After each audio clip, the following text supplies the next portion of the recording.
Hi, welcome back guys. This is your friend, the DN WhatIf 4.0, with another fanfiction. This is the first part of What If Deku Became the Midnight Vigilante. All credits for this video go to their respective authors, so please support the real author. Check out the link in the description for more details, and go to the story link to say hi to the author. Please give this video a like and subscribe to the channel if you want more videos like this. Now, let's get into the fanfic. Izuku's life has been horrible for a long time. When he was 4, a doctor declared him quirkless, based exclusively on an extra toe joint. A research that has been outdated for more than a century. But who cares? He was declared quirkless, so he's useless. His best friend became his worst bully. Everyone turned his back to him. The teachers said they were there to hear and help him. But they lied because that's what they always do. They never cared for him, only for the kids with powerful quirks. Not even his mother, as much as she loved him, did not believe in his dream of being a hero. For an entire year, Izuku became the class training dummy for quirks. Many would think his life couldn't get worse. Well, think again. Because the next year, exactly on his birthday, another tragedy hit him. This time taking from him the only person that still loved him. After another bad day, upon entering his home, Izuku was greeted by the vision of his dead mother, sitting on a chair right in front of the door. Face burned, and eyes missing. It was such a horrible sight that Izuku couldn't even scream. He instantly went into shock. The only reason it didn't take days for the body to be found was that Mitsuki came to visit. Izuku stayed unresponsive for a few weeks. The culprit was never found by the police. Inko wasn't the first victim of this particular assassin. The media called him Eye Burner. A stupid name if you asked Izuku, but again, he couldn't even answer you at the moment. After that, Izuku has to move in with his father. Izuku was pulled out of school under the pretense of being homeschooled. As if the world, or some higher being, enjoyed torturing He-Man. Maybe it really does. This was even worse. His father, if he could even be called that, would mercilessly beat him in every possible chance he had. Slaps, fists, kicks, bottles, even knives, and his fire breath quirk. Anything that could be used to hurt Izuku was used. Some days more than once. The only care Hitoshi has ever shown is not to kill him. That went for an entire year, until the day that his father, after leaving to work, he never said what his job was, left a paper behind. The paper was a list of names and dates, carefully organized in chronological order. And a single name in the list almost made his heart stop. Midroriya Izuku, the 15th of July. It was his mom's death date. Immediately, praying to be wrong, Izuku went to his dad's PC and searched for the other names on the list. All of them were dead. Murdered on the exact day on the list, and in the same way as his mother. A single line caught Izuku's attention. Presumed cause of death, burning. The eyes were probably removed while the victim was still alive. This raised too many red flags on Izuku's head. For as much as he's only a child, he's a clever child. And his father certainly isn't a good man. Looking to the side, Izuku saw a closed door. One that his father absolutely forbade Izuku from ever entering. But at this moment, Izuku already knows too much to be scared of this. He opened the door and found exactly what he feared finding there. Many jars, with name tags under them, and organized alphabetically. Almost like a trophy, a single jar was in the center of the room, with 2 familiar green eyeballs floating inside. And if that wasn't clear enough, the name tag said the rest. Midoriya Izuku. Those were his mother's eyes. All this time, Izuku was living with his mother's murderer. And now he knew too much. There's no way Hitoshi Izuku will never call this monster his father again, wouldn't figure out that Izuku knows. And then he will be the next victim. With this knowledge, Izuku left the house by the window. The door is always locked. And the keys are hidden, and ran as fast as he could. In his desperation to escape, he didn't pack anything. He didn't even put on his shoes. He just ran, trying to get as far away as he could. He thought of going to the police, but immediately gave up on the idea. He had no proof, and he already knew from past experiences that the police wouldn't even hear a kid, much less a quirkless kid. If he went to the police, he would only be sent back to Hitoshi, to his own death. It's almost comical how much his life changed in only 2 years. From a happy kid to a homeless fugitive from a serial killer. And there's nothing he can do except learn to survive. His next year was torture. He did learn how to survive from trash only. Because as desperate as he was, Izuku refused to steal. But his life only got worse. More than once, he got sick. More than once, he got hurt. More than once, he broke bones. Maybe it's a good thing that Hitoshi got his pain tolerance and heat resistance so high, because if not, he certainly would have died from the multiple fevers he had along the following year. But somehow, he survived to his 7th birthday. A quirkless 7-year-old kid survived alone and homeless for an entire year. Guess he's not so useless, huh? But of course, the moment he starts to get optimistic is when life will choose to remember him how cruel she was. This time, it was in the form of 2 muggers that cornered him in an alley. Because obviously, the dirty shoeless kid must have something worth robbing, right? And what could Izuku, besides crouch down and cry, while the men kicked him like Hitoshi did so many times, begging for them to stop? But they didn't. As the tears fell down, his mind started to go blank. He saw black on the corner of his vision. Well, guess this is where I die. I survived more than I thought I would. He felt something rising from his stomach, and something at the tip of his fingers. For a moment, he lost conscience. The 2 muggers, maybe satisfied with their beating, or perhaps they realized Izuku really had nothing, started to leave. But then, Izuku got up. And when the first mugger looked at him, his expression was different. And his eyes were yellow. Izuku had an almost maniacal grin on his bloody face, and smoke was leaving his ears. "Hey, where are you going?" Izuku asked. "You guys gave me quite the beating. Isn't it fair that I return the favor?" And before anyone could reply, Izuku opened his mouth and blew a fireball at the first guy. The guy immediately started screaming as his clothes caught fire. The second one turned to Izuku. But this time, the expression he saw was the same scared kid they attacked a few moments ago, except that his eyes were blue. "Did I? How? Sorry, I didn't want to hurt you." The second one ran to Izuku, who raised his hands in front of his face, trying to protect himself from the incoming blow. But it never came. When Izuku looked up again, the man was floating in front of him, but couldn't move, like something was holding him. "Is this?" Izuku moved up his hand, and the man went up with the movement. His eyes widened. I have a quirk." He excitedly raised his arms, which launched the man in the air. Then he hit the floor with a loud thud when Izuku checked on him. He was unconscious. "Oh, no. I'm so sorry. I didn't. Calm down. This isn't the time for a panic attack. We need to leave."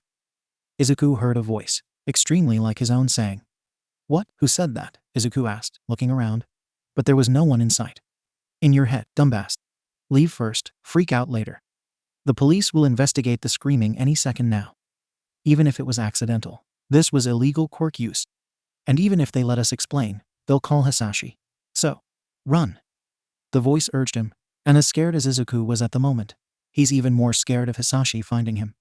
So Izuku did as the voice said and ran from the alley as fast as possible. I can question my sanity later. He ran for a good while, looking for somewhere to hide. Thankfully, his time with Hitoshi and on the streets made Izuku really silent. Stealth was second nature for him, so no one saw him leaving the alley. About 10 minutes later, Izuku saw the perfect hiding spot. An old bell tower, abandoned, and, some say, haunted. No one has come here for years, so as long as Izuku is careful. After entering and making sure that he was indeed alone, he heard the voice again. "Well, that was something." "Who are you? And why are you in my head?" Izuku asked between heavy breaths. "Midoriya Izuku. Who else could I be?" the voice replied. "What? But I am Midoriya Izuku," Izuku replied indignantly. The voice simply chuckled. "No shit, Sherlock. I thought I was smarter than that." Izuku let out an indignant huff at this. "I'm very smart, okay?" Then he added lower. "Even if everyone says I'm not." "Come on, Zoo." Izuku looked up at the nickname. "No one calls me that since Mom." He felt tears in his eyes and buried his face in his knees. "No, please, don't cry now," the voice said softly. "I'll explain what I gathered, but frankly, this is as confusing for me as it is for you. Okay, but first, are you really me?" Izuku asked, not bothering to look up again. Because this voice obviously isn't a physical person. He can make visual contact to talk. "Yup, we both are," the voice confirmed. "I think we read about this once before." "Like a split per perso no lie tie," Izuku replied, struggling with the big word. "That's the word. I have a theory." The other Izuku gods, "This will be confusing," confirm. "You think we can find a mirror anywhere here?" "A mirror? I doubt it. But we can probably find a water puddle. Yesterday it rained so much," Izuku replied, getting up to look around. It didn't take long to find the puddle, thankfully clean enough for them to see their reflex. Well, this confirms part of my theory, Izuku 2 said nonchalantly, while Izuku 1 watched, stunned, raising a hand to his face. What happened to my eyes? Izuku 1 asked, looking at his blue eyes. Aren't they green? What the heck? My eyes changed color. Is this part of my quirk? A mutation? But I use telekinesis, so I am an emitter. But maybe it has to do with our splitting. If the quirk caused my mind to split, then what does that mean? Is it possible? So this is how it feels to be on the other side of my muttering. Izuku 2 interrupted Izuku's 1 thoughts. Interesting. Izuku 1 felt a hand patting his head. And when he looked up, he saw his own right hand. What the? It was easy to put 2 and 2 together. You can move my body too. Looks like I can. And looked down again. Izuku 1 looked at the puddle again. And this time his right eye was yellow instead of blue. Looks like yellow is me, and blue is you. And if you mix blue and yellow, Izuku 1 started. We get green, Izuku 2 completed. This split was a little more physical than expected. Does it have anything to do with our quirk? Izuku 1 mused.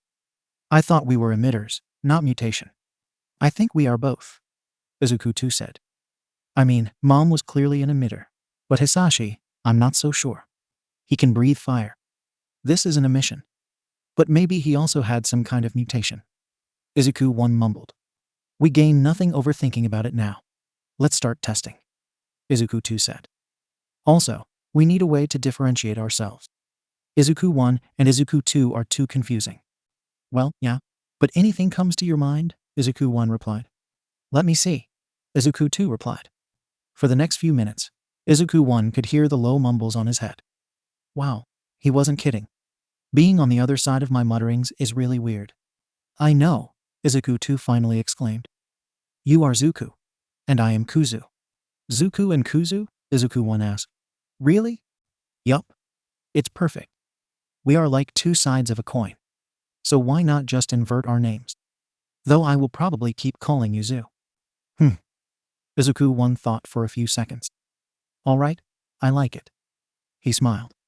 I know we are kind of the same person. But nice to meet you, Kuzu. Likewise, Zuku. Kuzu replied, and Zuku could hear the smile in his voice. Now, how about we start testing our quirk? I thought I would never suggest it, Zuku said. Analysis time. With that, they both moved on to test their limits. Starting with the telekinesis. For starters, as they thought, his quirk was like a better version of his mother's. Pulling things towards him is much easier than moving around. And he's not limited exclusively to small objects. He did launch a grown adult in the air, after all. Also, no matter what they tried, Kuzu couldn't use the telekinesis. Whenever he was in command of the body, it was like the quirk didn't exist. Testing the other side of their quirk had the same results. Kuzu can breathe fire like Hisashi, but he can also let off fire from his nose, ears, and even his eyes.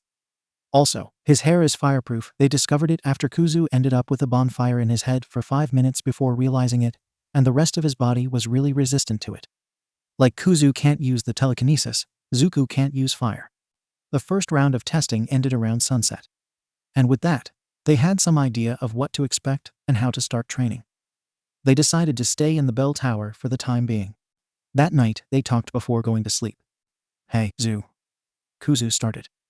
We have a quirk now. We really have. You think we can be a hero now? Zuku asked expectantly. Maybe. But there's Hisashi. Kuzu replied. Because, if it were discovered that Izuku is the son of a villain, they would never be able to be pro-heroes. But now, maybe we don't need to. What do you mean, Kuzu? Zuku asked again. We aren't useless anymore. We can defend ourselves, and maybe others, Kuzu replied. And we can catch Hisashi ourselves. You're saying? But that's too dangerous. You know how strong he is. I know. We can't dream of defeating him. Kuzu replied sadly. Not yet, at least. Then what? Oh, realization finally hit Zuku. Vigilantism. You want us to be vigilantes. That's it. We'll need to train hard. Dominate this quirk. But think about it. Kuzu said excitedly. Imagine the look on his face when we catch him with Mom's quirk. When we burn his face with his own quirk. Zuku thought about it for a few minutes in complete silence. Kuzu would think he was asleep if they weren't sharing a mind. and he couldn't hear every single of Zuku's thoughts. You know what? I'm in. Zuku finally said. We can't be pro-heroes anymore, but we can still be heroes. Great. We start preparing tomorrow. We'll need many things. Kuzu said. Like what? Zuku started. Well, shoes, for starters. Kuzu pointed, and Zuku looked down to his feet. It's been an entire year since he last wore shoes. There aren't many opportunities to get this kind of thing living on the streets, especially since his priority is food and water to survive. Some kind of mask too. We need to hide our face. I think we should focus on my telekinesis for now, Zuku said. Until we can get fireproof clothing, we need to be careful with what we have. Good idea. But for now, you should rest, Zu. Kuzu interrupted, seeing how tired Zuku was. I'll keep watch while you sleep. What about you? Zuku asked sleepily. I can sleep later. We can always take turns. Even when you're awake, I can sleep. Kuzu replied. Now, go to sleep. If something happens, I promise to wake you up. Okay? Good night, Kuzu. Zuku said, and then immediately passed out from his exhaustion. With that, the body was fully in Kuzu's control. Kuzu, making sure that Zu wasn't about to wake up anytime soon, got up and started looking around. Glancing one more time at the water puddle. This time both his eyes were yellow. Don't worry, Zu, he whispered to himself. I'll protect you. You won't be ever alone anymore. With that, Kuzu started making his way to the highest part of the bell tower. If anyone tries to hurt Zu again, well, they'll have to get past Kuzu first. Waking up the next day was an experience unlike anything Zuku had ever had in his life. Waking up was as if he had turned on the TV to a program already playing. It was the first time he consciously left Kuzo in charge. His vision was normal. He could see through his own eyes, but his limbs moved by themselves. It's an interesting feeling, to say the least, especially considering that he had access to all the senses in his body. Kuzo was carrying a stool to the bell tower. Where did he get this from? Good morning, Zu. Kuzu greeted him. How did he know Zuku was awake? Easy. We share your mind, remember. I can hear your every thought, silly. Right. Good morning, Kuzu. Where did you get that from? Zuku asked. From our scavenging site, obviously. So, Dagobah Beach. Makes sense. Really does. It's amazing how many things in good condition they throw on that beach. Entering the bell tower, the place was completely different from last night. There were several trinkets scattered on the floor. Zuku recognized a few things, like old pots and pans, and even some clothes. Did you take all of this from the beach? Wow, how long did it take? The entire night. Kuzu shrugged. I went there while you were sleeping. He yawned. Wait. How didn't I wake up with all the movement and noise? Well, I can't say for sure, but I have a theory. Zuku said, putting the stool down. You know how I am controlling our body right now? Yeah, it's a strange feeling. Feeling my body, but not controlling it. You get used to it. Kuzu shrugged and sat down. Anyway, while I'm controlling the body, it's like you are in another part of our mind. While you were asleep, you probably went to a deeper part of our subconscious and disconnected yourself from the external world. With practice, we probably could do this consciously too. He made a motion with his fingers. Or some crap like that too. Who knows how our brain really works? You think you could wake me up if something happened? Zuku asked. Probably. Anyway, I left the heavy things to bring here later. We'll need your telekinesis for that. Kuzu yawned again. You should sleep too. If what you said is true, then I can do my things while you sleep too. You read my mind, Zu. Literally. They giggled together. But first, you should start training, Kuzu said. Do you have anything in mind? Zuku asked. It's pretty simple. Can you try using your quirk on yourself? Like, lifting yourself in the air. Noticing that he was in command of the body again, Zuku closed his eyes and tried grasping the feeling he had yesterday when he used his quirk. When he felt it in his hands, he tried to direct it to his own body and raised his arms. It took a few minutes, but he felt his feet leaving the floor. It worked, he said excitedly. I did it. Great job, Zu, Kuzu praised. We can test other things later. But for now, you need to get familiar with the feeling. So let's try like this. For the rest of the day, you only move yourself with your quirk. No walking until I wake up, okay? Zuku could see how this would help with his quirk. It made sense for him. It would also help him measure his limits. How long can he keep his quirk active? All right, let's do this. Zuku nodded. Now, sleep well, Kuzu. Thanks. See you later. A few seconds later, Zuku felt as if something had switched off inside his mind. Before, even if he was quiet, he knew Kuzu was there. And just the same, he knew that at the moment, he wasn't. What a strange feeling. We will have to look into this in the future. Zuku mused to himself. He never thought before to make an entry for himself in his hero analysis notebook. But now that he has a quirk, it is a good idea to analyze it too. The problem now is to get a notebook for it. But this is a problem to think about in the future. For now, Zuku will start practicing moving around with his quirk. If he gets good on this, maybe he could really fly in the future. That would be so cool. Along with his training, he notices a few things. It's not that he needs to use his hands to move things, but it's easier if he uses them. Kinda like the wizards in the movie he used to watch. They didn't need a wand to use magic, but it made it easier to concentrate. However, if he wants to rely on his quirk for locomotion, he will need to practice it without using his arms. He practiced moving around the whole day, and by the time he felt Kuzu waking up, he was starting to feel the first drawbacks of overusing his quirk. Headaches. It's only a little pain at the moment, but if he keeps pushing, it will probably turn into a migraine soon.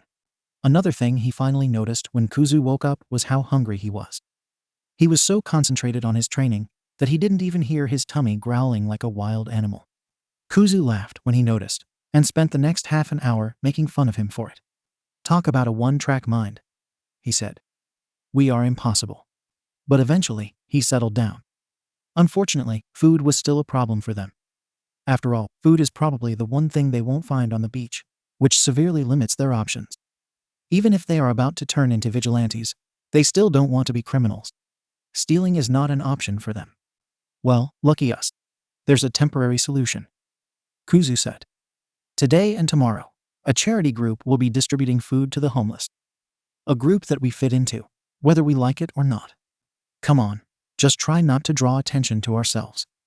If someone starts asking questions, it will be problematic. Leave it to me, Kuzu said confidently. All right, the body is yours, Zuku said, and just like that, he was again in the passenger seat, watching as his body moved. Though he has to hand it down to Kuzu. He moved with a confidence that Zuku never knew was possible for him. Confidence and Midoriya Izuku were two things that seemed like water and oil. But Kuzu proved that he had it on him. Like they say, no one will question if you act like you belong here. And Kuzu acted just like that. In less than an hour, Izuku had a warm soup plate in their hands.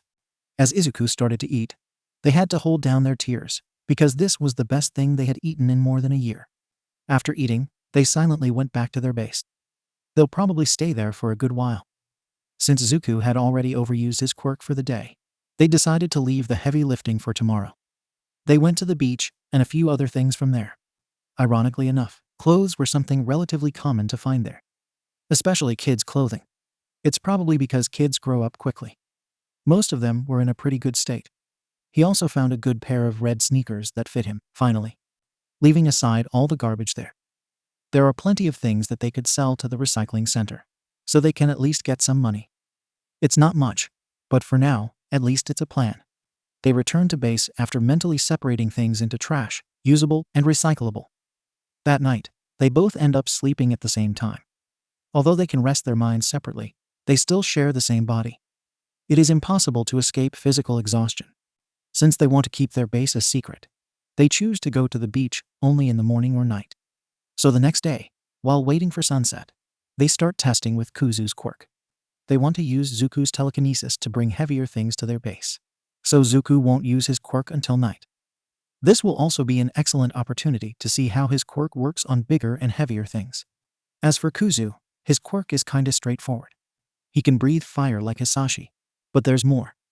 Apparently, he can create fire from any part of his body. But any part that's not his mouth, nose, ears, or eyes lacks a way to thrust the fire in a burst. So he can set his hands on fire, but he cannot shoot the flames. This does not mean that it is useless, far from it. As soon as Zuku saw the fire, he began one of his muttering sessions. The flames cannot be thrown by his hands, but he can set fire to any part of the body. Perhaps he can use this in conjunction with punches and kicks to add destructive power. In conjunction with the fire breathing would make him an excellent mid-range fighter. Also, he can set his hair on fire. His whole head, actually, which would be great for intimidation.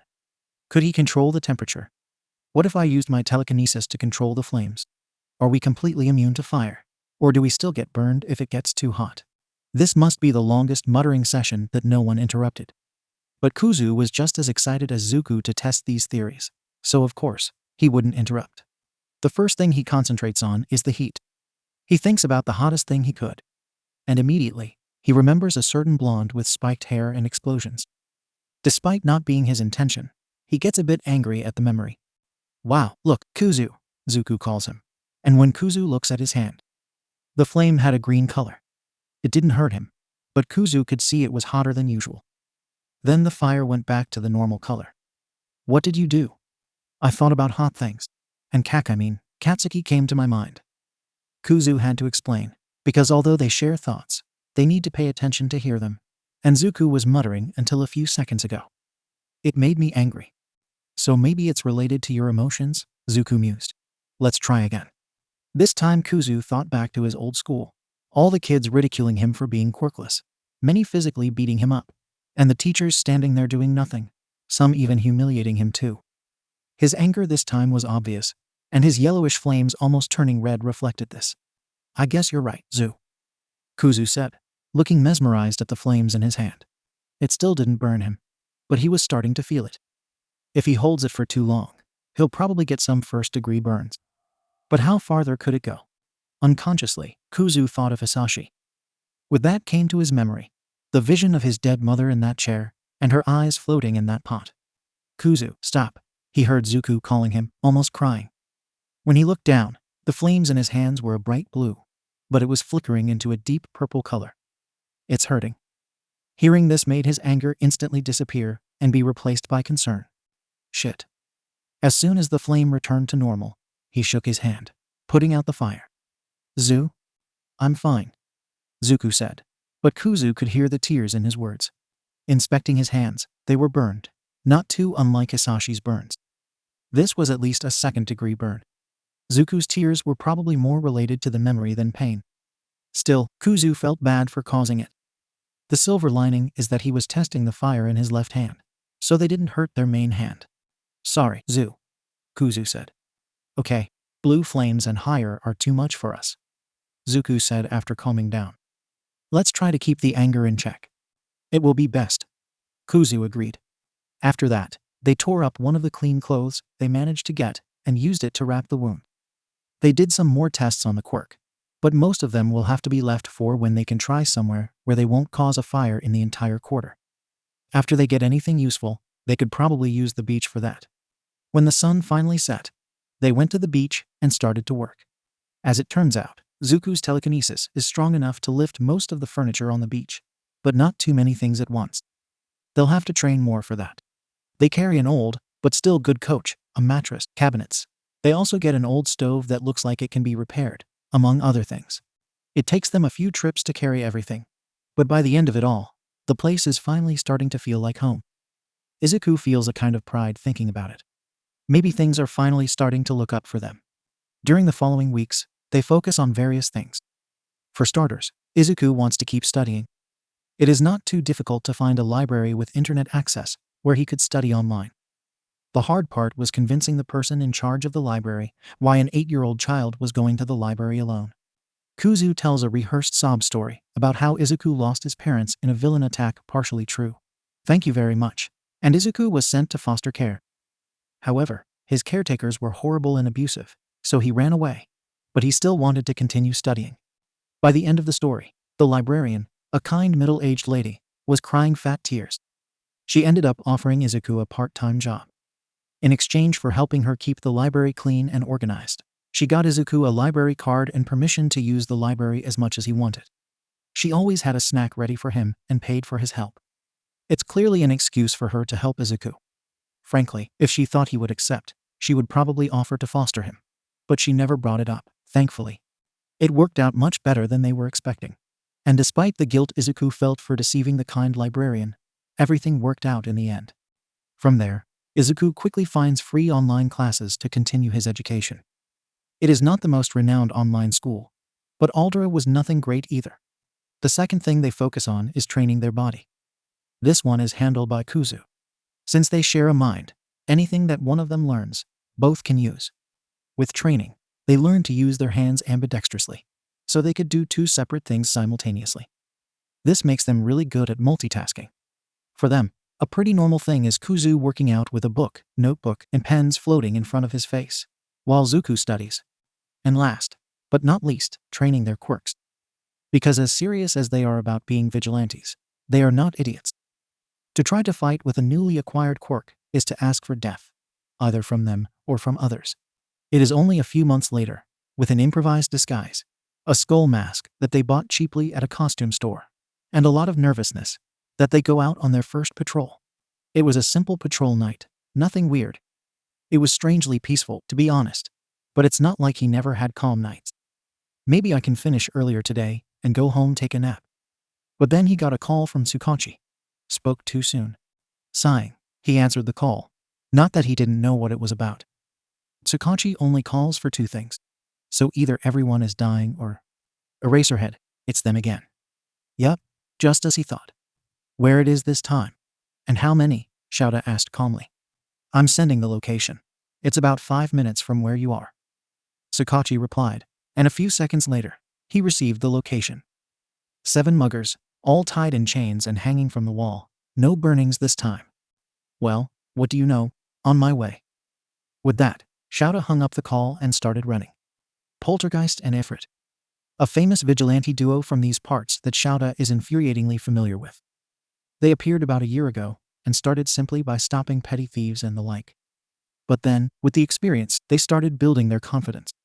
And with confidence, they started going after bigger fish. They still don't try going after full-fledged villains. But something tells Shouta this will change soon. Barely 5 minutes after starting running, Shouta saw the scene. Just as Tsukachi said, 7 men hanging on the wall chained. No signal of burning neither in the walls nor the men. So this time, it was only Poltergeist. Ignoring the thieves calling for help, Shouta instead took off and started running. With luck, he'll still be able to catch up with him before he disappears again. It's only been a few weeks that Shouta started investigating the duo, but he has yet to see one of them in person.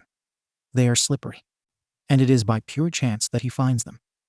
About 10 minutes following the direction the vigilante was last seen, Shouta literally bumped into him. The only thing he sees is a white cloak and a skull mask. Then immediately, he activates Erasure and sends his capture scarf. Trapping each hand on the fabric, he feels nothing when he goes to the feet. Looking closely, Shouta sees the trick. The vigilante uses the cloak to disguise his actual height, floating with his quirk under it to seem bigger. Clever, and worrisome too. Because looking at his actual height, this kid is even younger than he expected. To his credit, the vigilante doesn't panic. He simply looks at Shouta's red glowing eyes and floating hair. Under the cloak and the mask, Shouta sees a pair of blue eyes. Did you disable my quirk? A voice, too young to be there, asked. That's a really cool quirk. Erasure. Shouta said simply. How old are you, kid? I'm 8, Shouta tried his best to keep his face neutral at this response. Eraserhead. Right. Since you're holding me like a criminal, I suppose you know who I am, right? The kid said, still too calm about the situation. Poltergeist. Shouta replied. A vigilante. Yeah, thought so. Poltergeist replied. The mask was hiding his expression, but Shouta had the feeling that he was smiling. Any way to convince you to let me go? Kid, you shouldn't be there. Shouta tried arguing. Is the other one as young as you? At this, the kid closed his eyes. He's asking about you, Ifrit. The kid said, looking above Shouta's shoulder. Shouta looked over his shoulder, surprised, but there was no one there. When he turned back to the kid, he saw a red glow coming from his throat, and only had the time to let him go before a flame burst came from the kid's mouth. Sorry, Eraser-san, but we need to go. The kid replied, but his posture was completely different from a moment ago. Shouta tried activating Erasure again, but the kid took off his cloak and shoved it on Shouta's face before running away. When Shouta freed himself from the fabric, the only trail the kid left was a burning skull mask on the floor. The kid probably flew away. Shouta could catch him if he wanted. But with a kid this young, this will be a bad idea. Frankly, If a kid this young felt that the only way to bring justice was by doing it himself, well, society, heroes, and authorities must have failed him too much already. This case just went from slightly troublesome to a complete headache. But after this night, there's no way Shouta will let anyone else take over this case. On the other hand, Shouta caught Poltergeist, the first vigilante, who was supposed to have a telekinesis quirk. But then, he breathed fire on Shouta's face. And before he shoved his cloak on Shouta's face, Shouta is sure he saw yellow eyes behind the kid's mask. But the kid's eyes were blue. His posture was also completely different. There is also what the kid said. "We need to go." He said, "We, not I," like there was more than one person. Looks like they are looking at this case from the wrong angle. Maybe Ifrit and Poltergeist are the same person after all. People with dual quirks are not something unheard of. But why the distinction? Looking at the cloak on his hand, Shouta quickly recognized it. It belonged to an arsonist that was caught a few weeks ago. Every witness said that the man used a cloak like that. But he wasn't wearing it when he was caught. The one who caught the incendiary was Ifrit. It seems he decided to keep the cloak as a souvenir. The cloak is fireproof. The fact that Poltergeist was wearing a fireproof cape further reinforces that the two are the same. But still, Shouta will have to further investigate it. And maybe he could give the cloak back to the kid. It's not like he had any use to a fireproof cloak. As they flew away from the pro-hero, Izuku made sure to take as many detours as he could before going back home, just to make sure they weren't being followed. But as soon as they were certain they weren't, Kuzu started complaining. "Damn it. I loved that cloak," he started saying. "Who was that hobo? I never heard of a pro-hero like him. He must be underground. It's pretty hard to find info on them after all." Zuko chimed in. "You must be right." Kuzu relented. "But where will I get another fireproof cloak now?" "Maybe he'll give it back to us," Zuko tried. "Why would he do that?" Kuzu replied. "If we see him again, I doubt we'll escape as easily." "I don't know, Kuzu. I think he let us go today. It sure is weird." Kuzu sighed. "If he wanted to catch us, I'm sure he could. But why not? He seemed quite surprised when I said my age." Zuko mused. "Maybe he didn't want to arrest a kid. It must be the case." Kuzu replied. "What else could be? He wants to help us." A few seconds of silence stretched, then they started laughing. "Fat chance," Zuko said, trying to control his laughter. "An adult wanting to help us. You're a comedian, Kuzu." "I know, right?" Kuzu was in no better situation. The moment he finds who we really are, we end up either in foster care, Tartarus, or worse of all, back to Hitoshi. If he wants to try to gain our trust, good luck for him," Zuko said, sobering from his laugh. "But until we stop Hitoshi, there's no way we'll stop." "You said it, Zu," Kuzu replied. "If they want to stop us, it's better to bring All Might or Endeavor. I wouldn't be opposed to kicking Endeavor in the face, though." Zuko mused. "Now you're talking," Kuzu replied. "Anyway, we should probably skip our next patrols. At least until we can get a hold of who is this hero. Something tells me we'll be seeing him again," Zuko explained. "Nuwu," Kuzu whined. "It was my turn to patrol. Don't be such a baby. I'll let you have the two next ones." Zuko tried to appease him. "But I want to go." "You're such a battle junkie, Kuzu." Zuko shook his head. "How about I let you choose the dinner today?" "Did that guy really pay what he promised?" Kuzu asked. "To the last yen," Zuko replied. The good thing about making their name is that people stopped underestimating them based on their age. After getting famous as Poltergeist, Zuko started doing the occasional job, here and there, usually using his analysis skills. Of course, he makes sure he's not working for villains. Usually, he helps some other vigilante or the like with analyzing villains. They pay well enough for them to live in peace at least. Not having to pay rent surely helps. "All right, then let's eat katsudon," Kuzu cheered.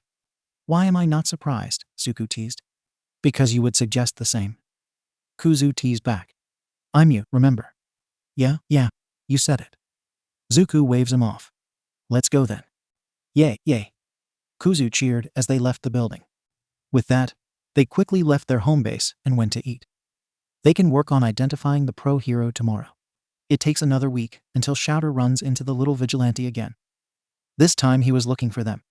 From what Tsukachi said before, they take turns patrolling every day, which means that each one patrol every other day. But after their first meeting, the vigilante vanished for a week, Maybe to look for information about Shouta. They know his hero name and quirk. There's not much else on the internet about him, though. It's really hard to find information on underground heroes, after all, as it should be. But this night, it's actually pretty easy to find him, almost as if the kid wanted to be found. Which, considering the note that literally said, "Keep your eyes up, Eraser-san," that one of the unconscious tugs that Ifrit defeated earlier had, it's probably, in fact, what they wanted. And well, Shouta indeed found them when he was looking up. Specifically, he saw a burning hand waving at him from up a building right after he stopped a mugging. When Shouta climbed up the building, he saw the kid sitting down on the edge of the building swinging his feet. "Hey, Eraser-san." The kid waved at him. Shouta saw a long chain wrapped around each of his arms, probably used in conjunction with Poltergeist's telekinesis, functioning similarly to Shouta's capture scarf. "Good to see you. Would you kindly give me back my cloak? I like that cloak." Shouta simply shrugged and threw the cloak to the kid. The kid took it, then looked confused to Shouta. "It looks like this isn't what he was expecting. Answer one question in return." Shouta said to the kid that was carefully inspecting the cloak. "I didn't put any tracker on it, don't worry." "All right," the kid said, staring at Shouta suspiciously. "Shoot. Ifrit and Poltergeist. Are you both?" Shouta asked. "What do you think?" The kid raised his left hand, and the chain started to dance around. Then he raised his right hand, and a flame appeared on it. Looking at the kid's eyes, one eye was blue, and the other yellow. It was different from what Shouta saw last time. But then, the chain stopped, and his eyes were both yellow again. Shouta had a good idea of what this was about, but he still wanted to confirm it. "Is this the part where you arrest me? Or does it come later?" the kid asked him. "I'm not arresting you, kid," Shouta replied. "Can I talk to the other one?" "Wow. A single hint, and you caught everything?" the kid said, laughing. "Not today, Eraser-san. But if you don't want to arrest me, I'm taking my leave."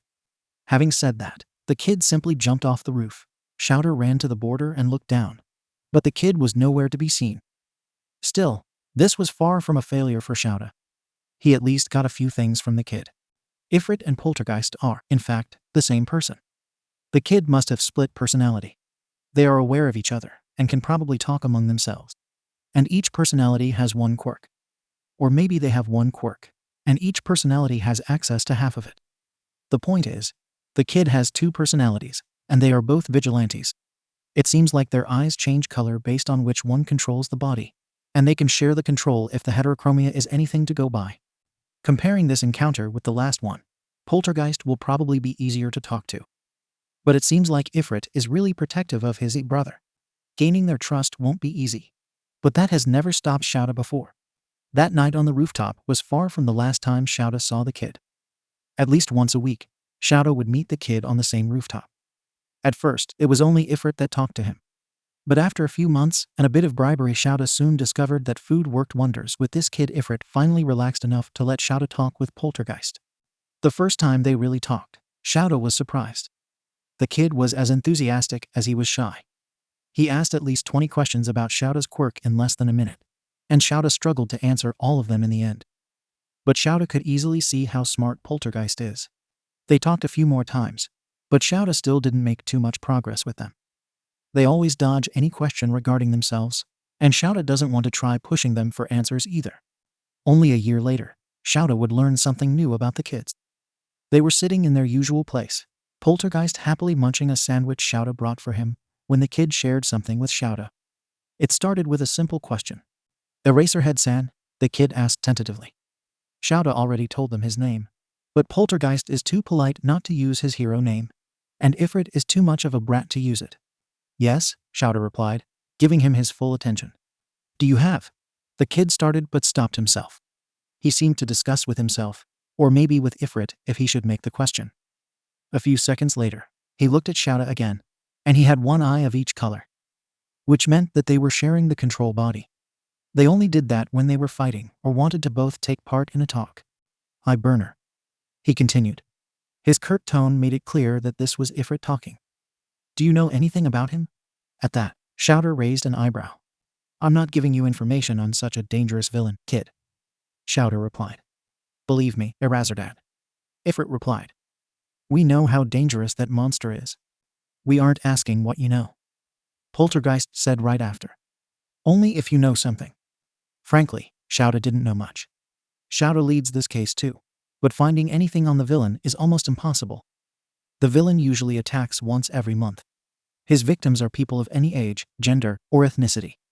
The only similarity between them is that they all had green eyes. He probably has a fire quirk since he burns his victims' faces after he has taken out their eyes, but while they are still alive. From his mo, he likely keeps the eyes that he plucks out as trophies. But that's all, they have no suspects. The villain is very good at covering his tracks. We don't have much.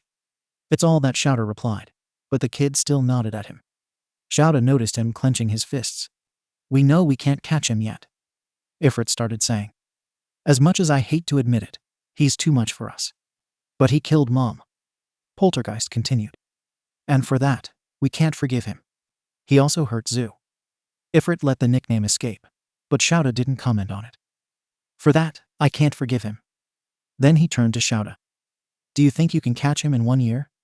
1 year, Shouta asked. In 1 year, on our 10th birthday. If he hasn't been caught yet, then we will act. Poltergeist, or Zu, as Ifrit just called him, explained. We decided that when we started acting as vigilantes. And they are completely serious about this. I won't try to stop you kids. Shouta started. But I hope that if it comes to it, that by then, you will trust me enough to let me help you. We'll see. Ifrit said, nodding. We need to go now. Thanks for the sandwich, Eraserhead-san. Poltergeist said, bowing. It was delicious. Then, as they always do, they jumped down from the building. By now, Shouta doesn't even bother trying to check on them. Well, Shouta has new things to check, though. The kid is the son of one of the victims of the eye burner. The villain has been active for 10 years already.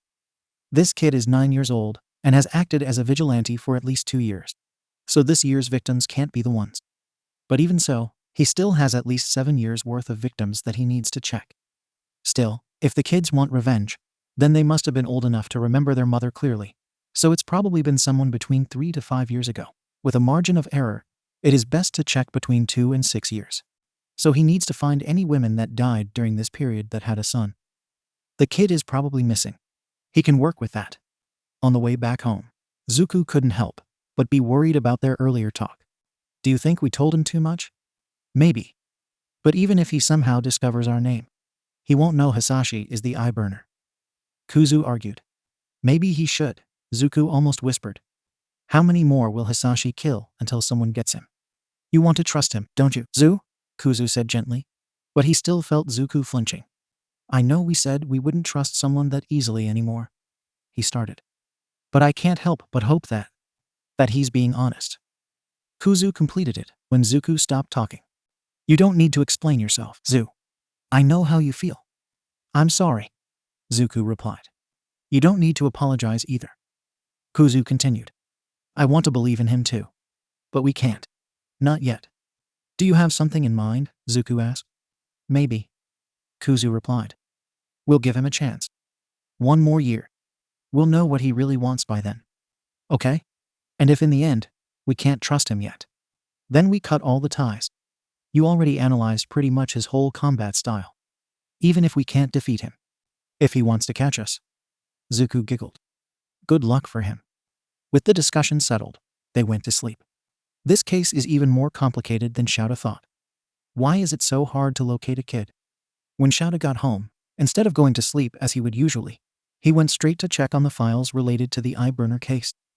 He skidded through the victims in the period of time, but he found much more than he was expecting. As much as the eye burner attacked anyone with green eyes, most of his victims were women. Kimitoshi, Hoki, Fumitaka, Koki, Midoriya, Yasukatsu, Toyokuni, Raigo, and some others were all women who had children. Shouta went through each kid's quirk too. But none of them had a quirk that could belong to the vigilantes. Fire quirks are rare enough as it is. A combination of fire and telekinesis is even more so. Looking deeper for the parents, he found 5 possibilities. Hoki had a minor fire quirk. Her fingers were basically a lighter. Toyokuni could control small fires, but couldn't create them. Raigo could move small objects, so long they weren't more than 2 meters from her. Midoriya could pull small objects in her direction. Yasukatsu could make light objects float. A mutation could make any of these quirks strong enough to be the vigilante. But none of them looked like it could be. Checking the other parent, Shouta found something interesting. Midoriya Hisashi, Quirk. Fire breath. Pretty self-explanatory. So the Midoriyas had a fire and a telekinesis quirk. Could it be? Shouta checked on their son. They had only one but his quirk. Well, there wasn't one. He's listed as quirkless and dead. Checking on, Shouta found something really weird. Midoriya Izuku was found dead by her neighbor. Her son, Midoriya Izuku, was the first one to find the body. But the at the time 5-year-old kid went into shock when he saw her body. After that, he lived with his father and disappeared from the map. It said that the kid was homeschooled. But then, 1 year later, a fire happened in their home. It says that the father wasn't at home at the moment, and no one knows what caused it. But a single body was found, too burnt to be recognized, but judging by the size, it was declared Midoriya Izuku. After that, the father moved to another house. There's something strange with this case. Shouta's guts are screaming at him. The Midoriyas are, at the moment, Shouta's best lead, both for the Vigilante and the Eye Burner. Still, Shouta will focus for now on building trust with the kid. Hopefully, 2 years are enough for the kid to tell him the truth. In early July, a year after the conversation about the Eye Burner, Shouta knew his time was running out. But he still didn't have enough to know who the serial killer really was. His investigations into the Midoriyas did not bear much fruit either. Without a valid reason, Shouta cannot reopen the investigation into the child's death. And unfortunately, there is not a single mark on Hisashi's name to justify an investigation. Shouta has not yet confirmed with the problem child, but he is 90% sure that the little vigilante is Midoriya Izuku. Probably stress and trauma caused a forced manifestation of his quirk.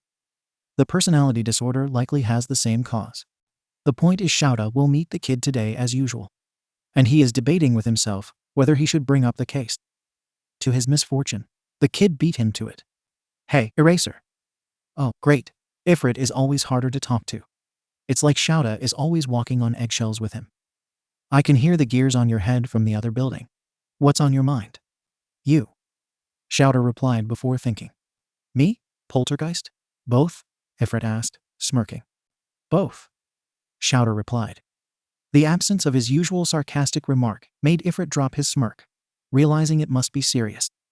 Shouta sighed before continuing. You know, my offer still stands. I meant what I said. I'm sure you meant. Ifrit sighed, closing his eyes. But still. Shouta already brought this up a few times. The offer to adopt the kid. The first time he offered, Ifrit laughed as if it was the funniest thing he had ever heard in his life. Shouta simply dropped it at the time. But after the third offer, he knew Shouta was serious. To Shouta's surprise, the one who denied it was Poltergeist. Putting in the kid's words, "You don't know who we are. If you knew it, I'm sure you wouldn't want us." Shouta tried many times to assure the kid he didn't care who the kid was, but it was useless. Shouta still brought the offer a few times, but the kid never accepted. A few more days. 2 weeks at most. Poltergeist snapped Shouta of his thoughts. After that, if you still accept us? Shouta didn't need an explanation to know what the kid was talking about. It was time for the kid's plan. He'll go after the Eye Burner. Problem child.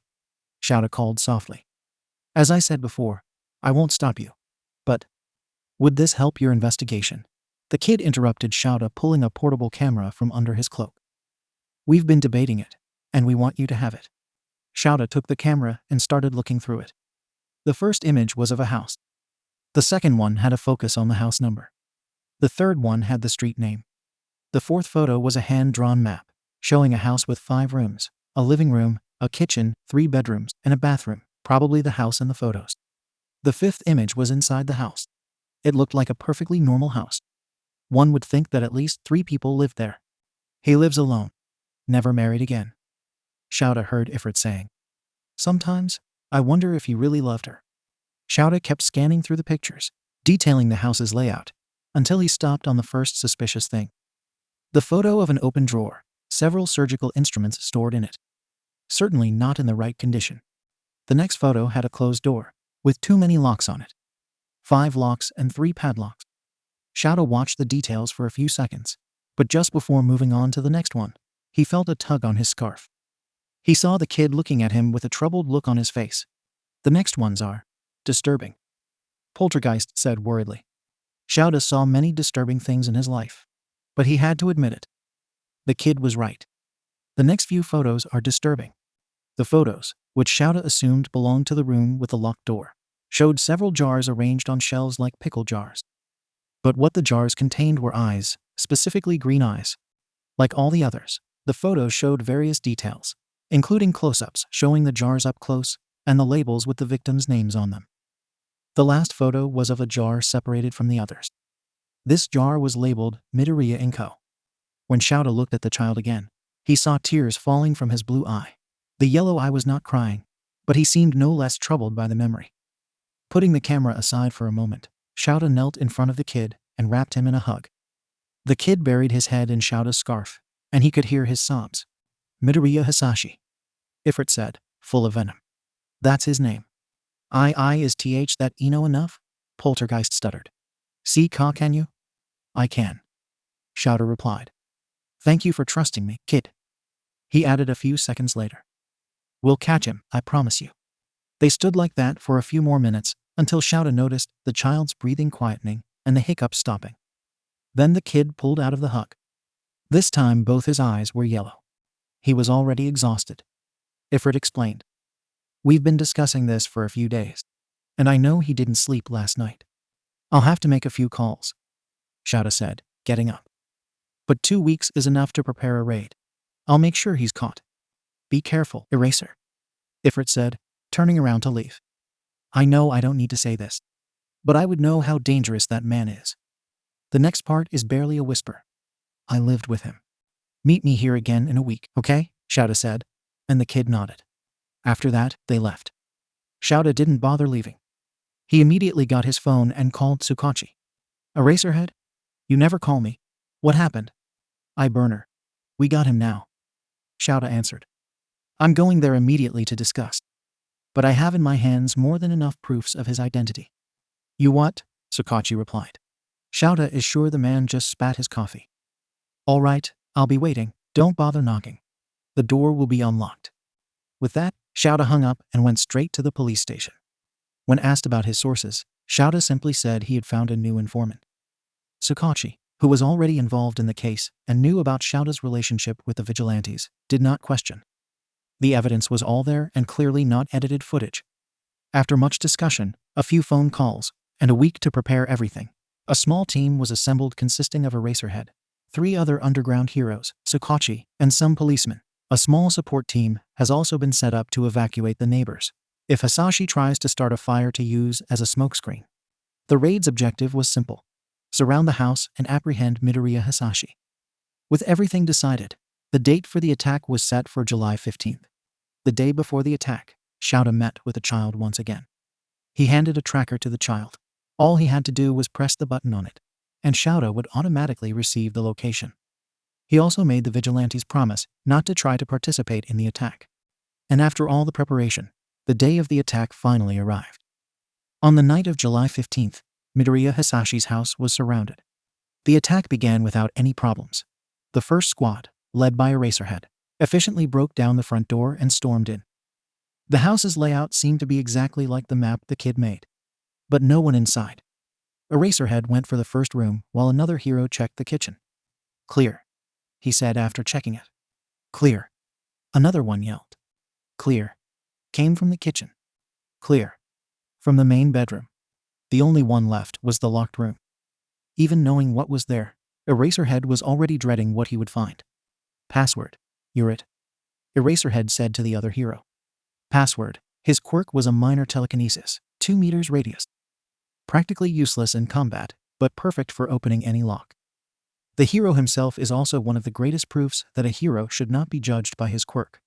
On it. Putting his hand above the locks, they started opening one by one. After opening it, Eraserhead was quick to kick the door and jump inside, Erasure already activated and scanning the room. Again, it was just like the kid's photo, tens of jars with green eyes floating around. But again, no one was inside. Clear. Eraserhead announced deactivating Erasure. Damn, where is he? A few minutes later, the entire squadron was tearing the house apart, looking for clues.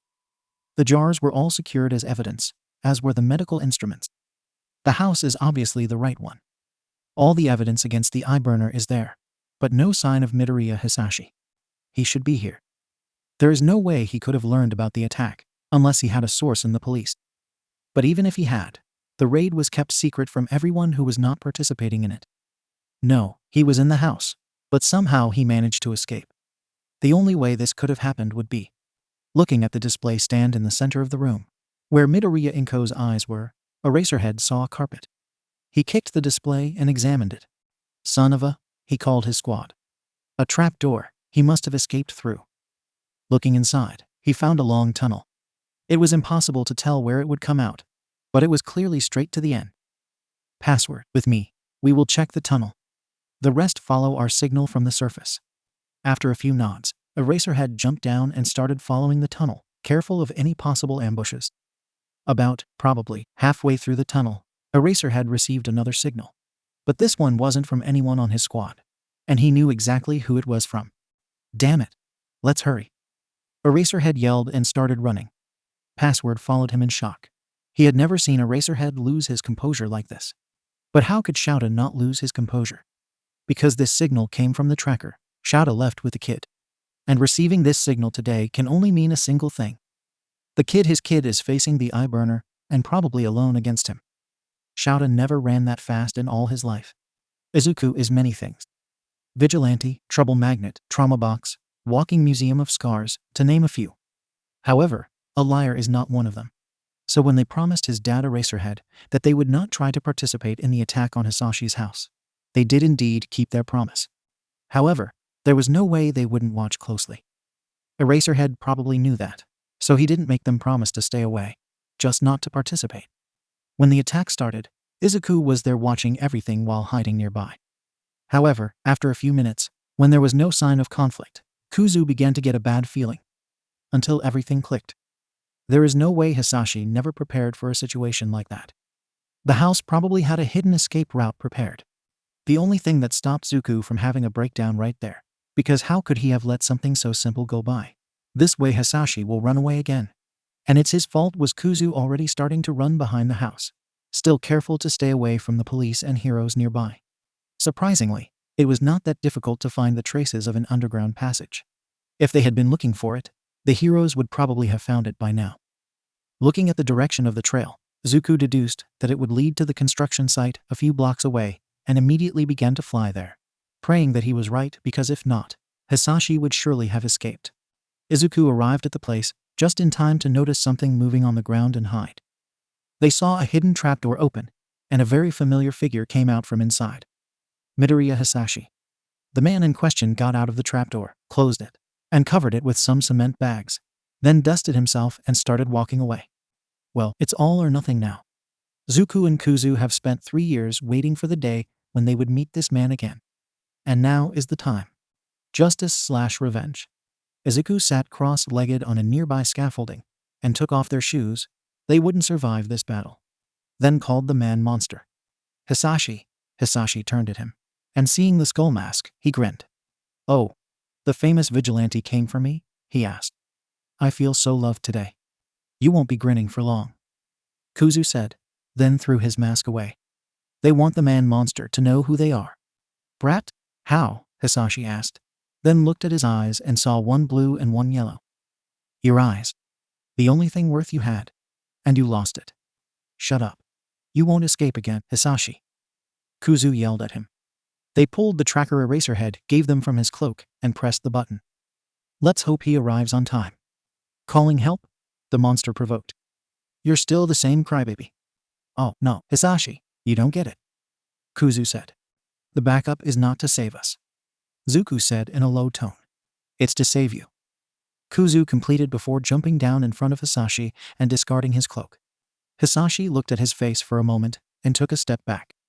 Izuku's face was perfectly split into 2 expressions. His left side had a sad expression, but had a smile on his face and tears coming from his blue eye. His right side had a feral grin, the yellow eye sparkling in anticipation. It was like looking at 2 different persons at the same time. Prepare yourself, Hisashi. They said in unison. Today, we bring justice/vengeance. Saying that, Kuzu threw the tracker at Hisashi's face, aiming at the eyes. Hisashi threw a hand in front of his face to block the projectile. But that was exactly what Kuzu was aiming for. The moment Hisashi lowered his arms, Kuzu was already in front of him, drop-kicking him in the chest, both feet glowing with green flames. The monster's eye widened at the attack, and he took a few steps back trying to recover his breath, then opened his mouth and threw a flame wave at the kid, who took it head-on. Hitoshi grinned and was about to taunt the kid when he felt a kick to his chin, falling to the floor. He looked at the now doing a handstand with his leg outstretched in a kick kid who didn't look fazed by his burning clothes and the small burns on his face. What was that? You should be quirkless, Hitoshi screamed, but then felt a chain wrap around his legs. We should also be dead. But we aren't, Izuku said, with his hands stretched and the chains dancing in his arms. He pulled on the chains, knocking Hitoshi to the ground and pulling him close. But Hitoshi was tougher than he looked. He opened his mouth again and aimed his flames on the chains, which soon started to melt by the heat. You damn brat, Hitoshi yelled again as he stood up. When I am done with you, you will wish you had died in the dark alley you crawled through to get away from me. Izuku didn't reply anymore. Instead, Kuzu summoned his flames again, this time even hotter, the yellow flames glowing even brighter than the green ones. He went to Hitoshi again and punched him in the arm. The fire burned straight through his sleeve and left a first-degree burn on his upper arm. Seeing that, Kuzu smiled. He won't suffer any burn unless he spends 10 minutes holding his yellow flames. This means that Hitoshi's fire resistance is weaker than his own. It makes sense, for as hot as Hitoshi's flames are, they aren't even close to Kuzu's. Let's up the heat a bit more, Kuzu said, holding both of Hitoshi's arms and summoning his flames again, this time bright blue. Hitoshi's eyes widened when he started feeling his skin burning. So, Hitoshi, how does it feel to be burned?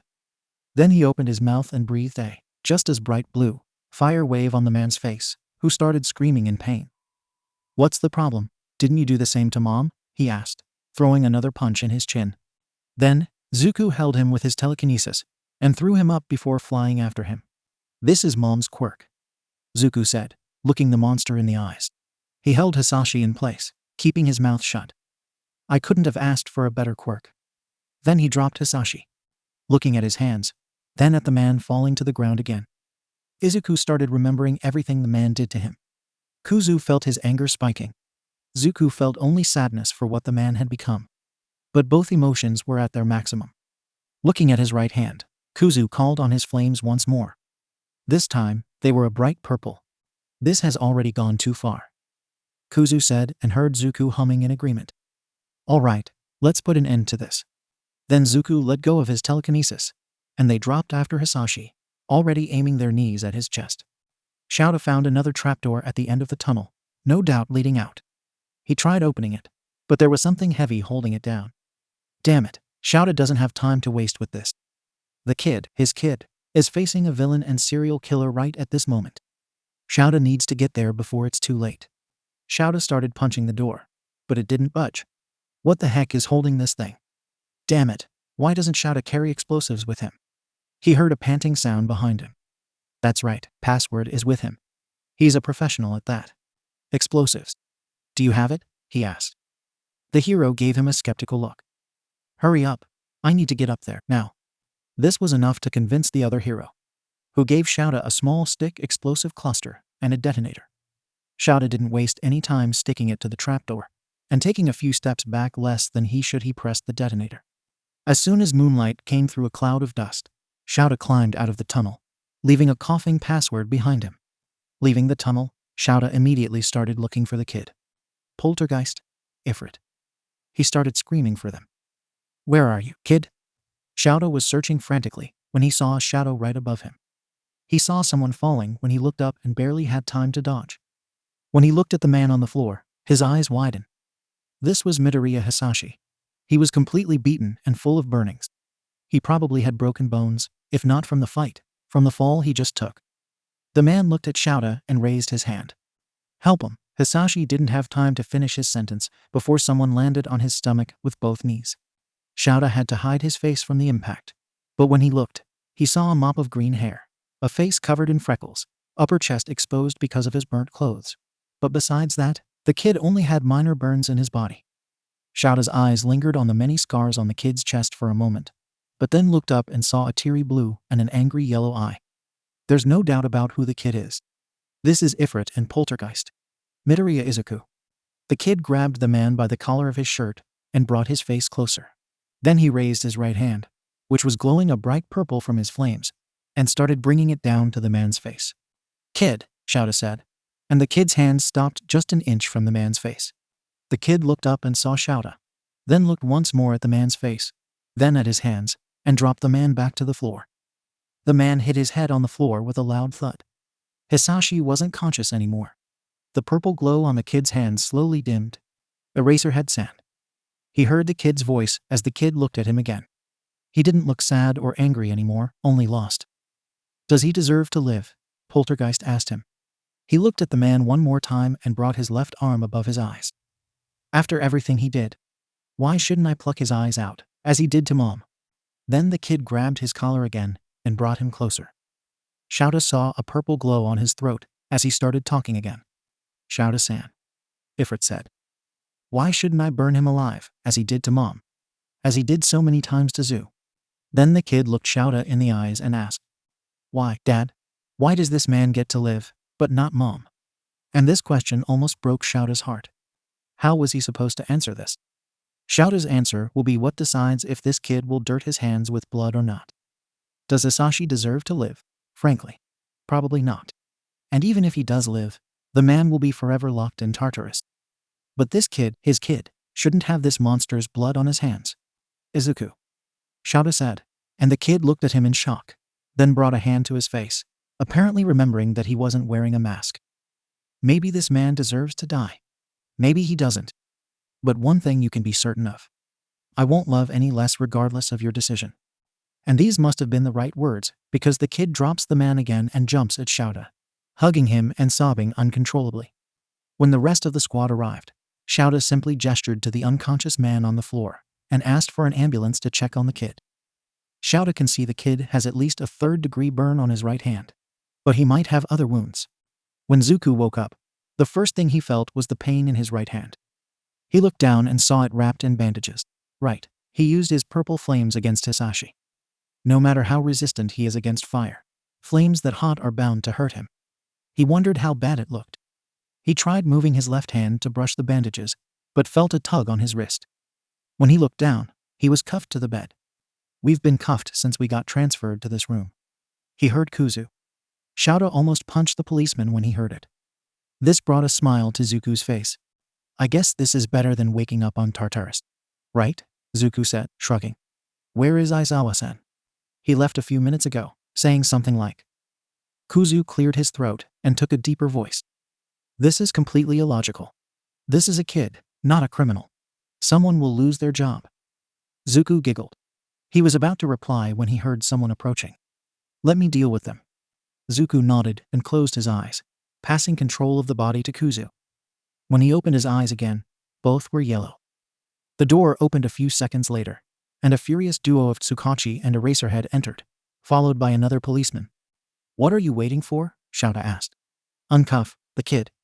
The policeman turned to Tsukachi with an uncertain expression, but the detective just gave him a glare. "Are you deaf?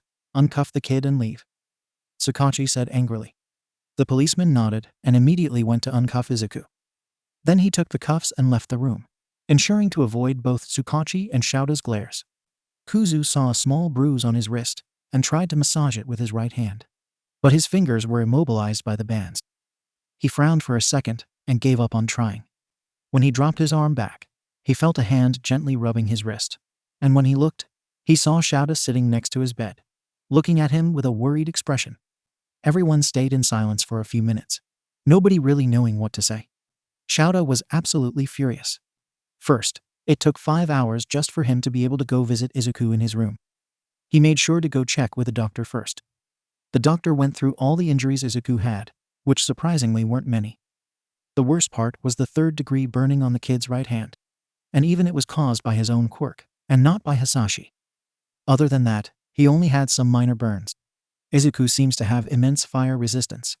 After that, Shouta went to check the kid in the room the doctor indicated, and what he found made his blood boil.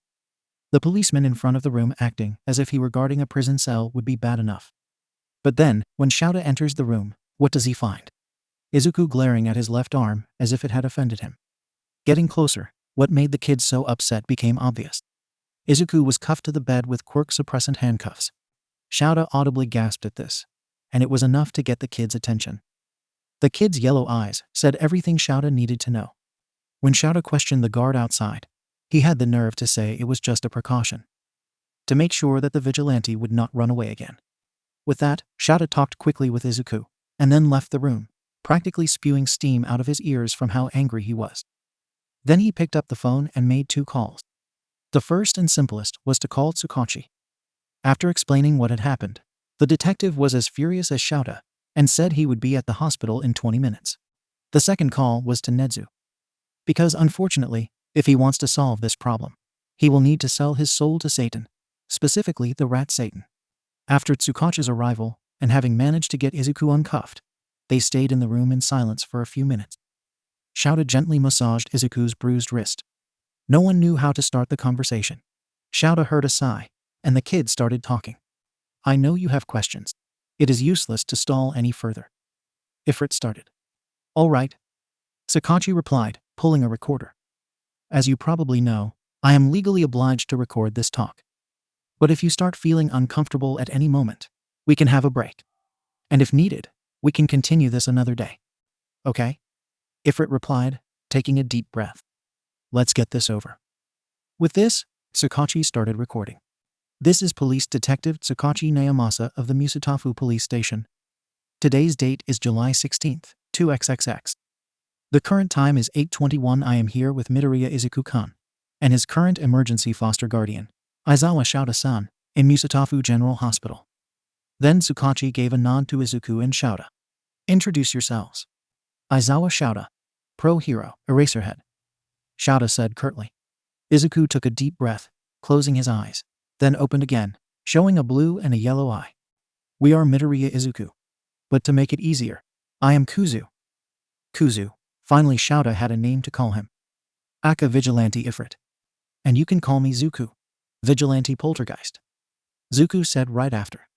The 2 vigilantes are the same person, Tsukachi asked, surprised. Their statement is true. We are. But we also aren't. Kuzu replied. I am Ifrit, and Zuku is Poltergeist. I can't use Zuku's telekinesis, and Zuku can't use my fire. We are different persons as much as we are both Midoriya Izuku. Truth. Tsukachi said to the recorder. Do you know how this happened? Well, we have a few theories, but let's start from the beginning. Kuzu replied, and Shouta braced himself for the story. Do you know about the statistics for quirkless kids? With that, Kuzu started explaining their story, from before when Izuku still had only one personality. How he remembers his life before his 4th birthday. How he was diagnosed like some kind of sickness as quirkless. His father abandoned them. The bullying started at the school. And then, a year later, he found his mother's body. After that, he started describing his life with Hitoshi. He took off his hospital gown and started pointing each scar on his body, and explaining with a disturbing number of details how he got each one. After the scars, he told them about the day Hitoshi forgot a folded paper cover that had a list of all the victims of the eye burner, and how that ended with Izuku finding Hitoshi's trophy room. And then how Izuku became desperate and fled the house without taking anything. Why didn't you try to look for the police or a hero? Tsukachi asked. And Kuzu started laughing at the question. Police? Heroes? Are you serious? Kuzu asked like he had just heard the most ridiculous thing in his life. The teachers at my school did not believe that I was bullied, even though I had a giant blast scar on my shoulder. Do you really think that if I went to the police station and told them that my father was a serial killer, they would have listened to me? You might, but they would never let me talk to you. What would happen is that they would send me back to Asashi, or else I would end up in foster care. And frankly, between foster care and going back to Hisashi, at least being homeless, I had some chance of surviving. Now, Tsukachi looked completely horrified. Obviously, everything the kid just said rang truth for him. And as much as it pains Shouta, he also knows that it's true. If Izuku had come to the police, they would have been ignored the moment the word quirkless was said. And worst, they would probably have called his father. And if that had happened, Shouta doesn't want to even think about it. Anyway, Kuzu continued. As you know, there was a fire, and they found my body inside. It happened months after I ran away. But I am obviously here and alive, right? Well, I have a good guess on what happened. After running away, Hisashi tried looking for me, but never found me. If it was found that I was missing for months and never reported, he would have been investigated. Well, he must have got a kid with a similar body structure to mine, and Kuzu didn't finish this sentence, but Shouta could see him gritting his teeth. And well, around the same time, another child disappeared. He was reported dead months later, but neither the body nor the person responsible was ever found. I saw his picture in the newspaper. The resemblance was uncanny. After that disturbing revelation, everyone in the room needed a break to process the new information. Hisashi's list of crimes is only getting longer by the second. Honestly, even if you only count the eye-burner murders, Hisashi would probably end up with life imprisonment. And now we add abuse and arson to the formula. The break ended a bit earlier than Shouta would have liked, but Izuku said he wanted to end this as soon as possible. Shouta could only think that he was trying to spare Zuku from the memories. Zuku hadn't said a single word since his introduction. Surprisingly, the next part was much less disturbing than the rest of the story. The year this child spent living on the streets was safer for him than the last two when he had a home and family. This is disturbing in a completely different aspect. After explaining the event that led Izuku to develop both his quirk and his dual personality, Kuzu delved into his theory of how the two work. What I am going to talk about now are just theories.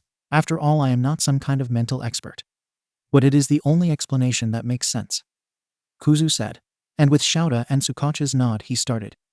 For starters, although Zuku has retained most of our original personality, it's not like he's the original Izuku. Just like me, he has some things missing. He emphasized the quotation marks on the missing. It is quite simple to tell the truth.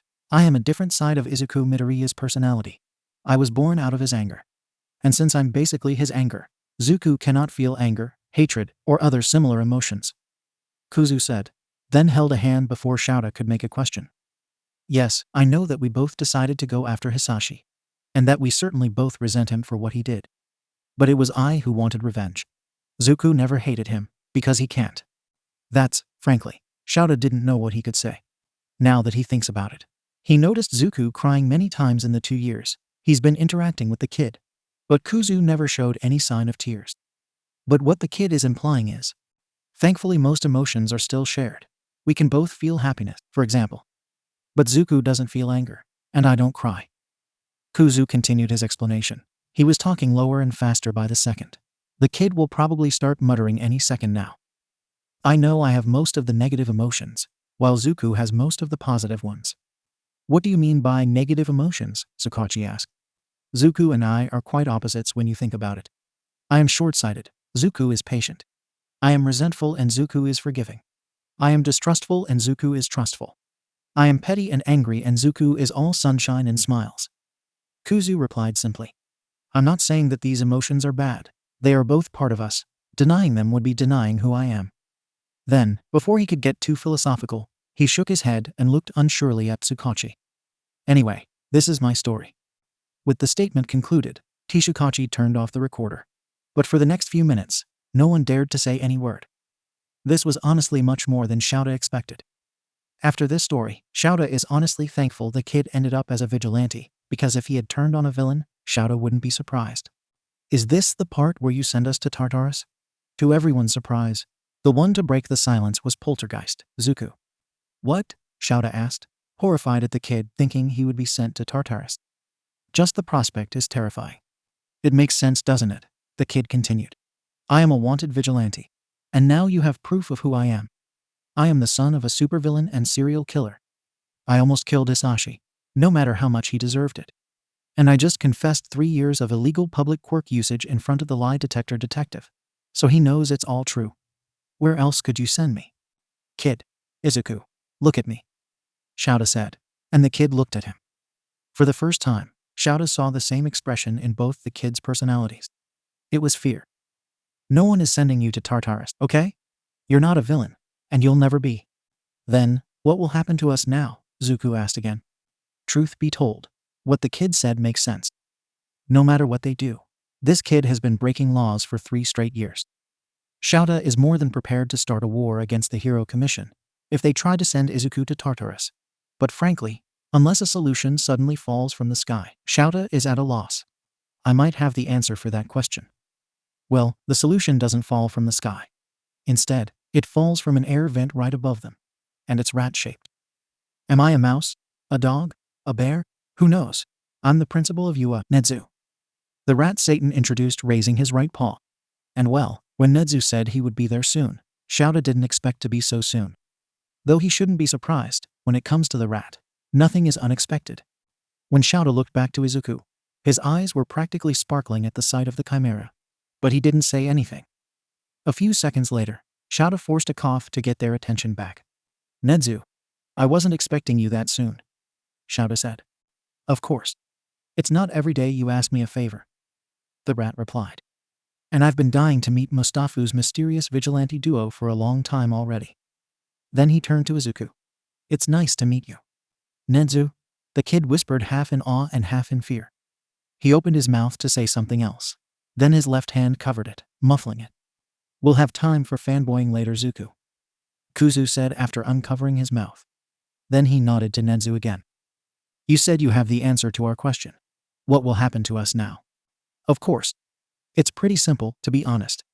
I have a new project that I've been wanting to put into practice for some time now, the rat said, taking 2 identical folders from somewhere, and giving one to Shouta and the other to Izuku. Also, Shouta-kun, the last pages have something I'm sure you'll like. Shouta looked at the folder titled Project Vigilante for a few seconds, and then started to quickly go through the pages. For now, he just wants to know what it's about. He'll have time for details later. The project is somewhat simple. A vigilante rehabilitation project, where, if approved, the vigilante will undergo training at the UA under the supervision of a mentor, that mentor being one of the professors at the UA. At the end of the project, if he is deemed fit, he will receive a special hero's license, and will be able to participate in the tests to receive an official one afterwards. The details of the studies and training are all listed on the sheets. But looking quickly, Shouta noticed that it is basically the UA's hero course. And coming to the last pages, Shouta had a more than pleasant surprise. The last papers were not about the project, but official documents just waiting to be signed. Adoption documents. Shouta looked at Izuku, who was reading the papers with an expression of disbelief. But he easily noticed the tears threatening to fall from his blue eyes. After everything, Izuku whispered. Then he looked at Shouta with hopeful eyes. Can someone like me be a hero? Shouta looked him in the eye, with all possible seriousness, and said firmly. You are already a hero, Izuku. And one of the best I've ever met. And the magic happened. The floodgates opened, and the tears began to fall. Shouta gently hugged him, while Izuku sobbed dozens of thank yous into the hero's arms. After a few minutes, Izuku finally calmed down, and Shouta decided to drop the other bomb. He handed the adoption papers to Izuku and once again asked the question. Izuku. The kid looked up after a few seconds of staring at the papers in disbelief. Will you let me adopt you? And the second wave of tears and hugs began. This time only from one, since Kuzu decided to join in the embrace. They both eagerly nodded at the proposal. And after all they've been through, well, this is the only time Shouta will admit that he smiled. Shut up. Shouta is not going soft. Only for his kid. 3 years later. Usually, Shouta does not listen to Izashi's radio program. He already has to deal with the blonde enough at work. But today is an exception. The reason is simple enough. Izuku is giving his first interview today. President Mike has already called dibs on his first interview 3 years ago, when Izuku was just starting his training. And now 2 weeks after the official debut of Pro Hero Duality, the time has finally come. Pro Hero. Shouta has felt pride before. Even though he never admits it out loud. He is always proud of his students who succeed in graduating. But Izuku, his child, is a different case. The pride he feels in him is such that let's just say that Shouta has a copy of his hero's license framed and hanging on his bedroom wall. And also a copy of the article about his debut right next to it. Shut up. He's not soft. That's not the point. The point is that Izuku's first interview will start any moment now. And if Shouta is all set to record it, no one needs to know. Suddenly a song starts playing on the radio, indicating the beginning of the program. And a few seconds later Hizashi's clear voice begins to speak. Zuku is nervous. He's about to give an interview at Uncle Mike's program, and he's almost panicking. They have already rehearsed what they are going to say. Just a few simple questions, kind of a way to introduce Izuku to the world. It doesn't mean that Zuku is any less nervous because of it. And Kuzu, the traitor, is simply in the back of their minds, laughing at Zuku's torment. Alright Zuku, deep breaths, you can do it. It's just Uncle Mike. You will end up giving interviews to strangers. Better start practicing now. Truth be told, Zuku would love to be an underground hero like his father. But unfortunately for Project Vigilante to be approved, it was clearly stated by the Hero Commission that the participants needed to become limelight heroes. The best they could do in this situation was for Izuku to become a kind of hybrid hero. He will have a media presence, give interviews, and have his own merchandise like any other hero. But most of his personal information, as well as details about his quirk, will be kept secret by the Commission. The fact that his deeds are public means that his secrets will not last long. But at least Kuzu likes the attention, so a silver line. Anyway, the starting song is about to finish. It's showtime. Showtime. He heard Kuzu speaking from the deep of his mind. Hey, listeners. This is your host, Present Mike. Welcome to our show Put Your Hands Up. Well, Uncle Mike is as animated as ever. This at least gets Zuku to calm down a little. And today, we have a special guest. Or should I say two? Why suspense? It's not like you haven't been announcing this interview all week, Uncle Mike. Kuzu said, and had to hold back his laughter when Mike looked at him pouting. Well, I still need to do some suspense, little listener. This is how the show works. Uncle Mike replied, then smiled again. Anyway, why don't you greet our audience? Hello, everyone. Zuku was the first one to say. I'm the duality hero, Poltergeist. Hey listeners. Kuzu greeted, doing a Present Mike impression. This is your beloved duality hero, Ifrit. It's nice to be here, they said in unison. Sometimes it's funny how they can do two voices at the same time. That's right, listeners. Here we have pro hero, Duality, about to do their first ever interview. These young pro heroes debuted less than a month ago, and already gathered quite a good fanbase. Between their quick thinking, skillful quirk usage, and a great balance and dynamic between the two of them, they already make civilians feel safety and admiration, and villains feel fear. Good thing the interview is by radio because the right half of Izuku's face is already completely red from hearing the praises. Can we please go straight to the questions? Zuku whispered in embarrassment. But the studio microphone is so good that it surely picked up. All right. Present Mike, thankfully had mercy on his soul, and picked a paper sheet where they had most of the questions written. We asked the listeners to send us the questions they would like answered. They sent in a lot, and our team selected the best ones. First question. Uncle Mike took a few seconds of suspense before continuing. You look younger than my grandson. How old are you, dear? He read the question exactly as it was sent, including doing his best impression of an old lady. Zuku had to cover his mouth tightly to prevent Kuzu's laughter from escaping. After they calmed down, Zuku decided to answer first. We are both 13 at the moment. And yes, I know. Aren't you too young to be pro heroes? Kuzu made a mocking question. Yes, we are. But we wouldn't have been chosen as part of Project Vigilante if they didn't trust our abilities. Zuku explained. They had already decided in advance that they would open the game. After all, Project Vigilante was never a secret. On the contrary, with Izuku being the first participant, and proving the success of the project, publicizing it so that it would reach other vigilantes would be the best thing to do. And if you think we are young now, imagine when you find out how old we started. 13 years old. And they already have 6 years of experience between vigilantism, training, and now professionally. That's almost half their lives, and they are just getting started. That's right. I may not have been your mentor during the project, but all of us in the UA have seen how skilled you are. Uncle Mike said before looking down at the paper again. Next question. When are you going to start releasing hero merch? Uncle Mike looked at Izuku and grinned. So, damn, people want our hero merch? Zuku said, scratching the back of his head. Of course they want. Kuzu replied before Mike could. Dad said already they would. Then he turned to Mike smiling. That depends, my dear listeners.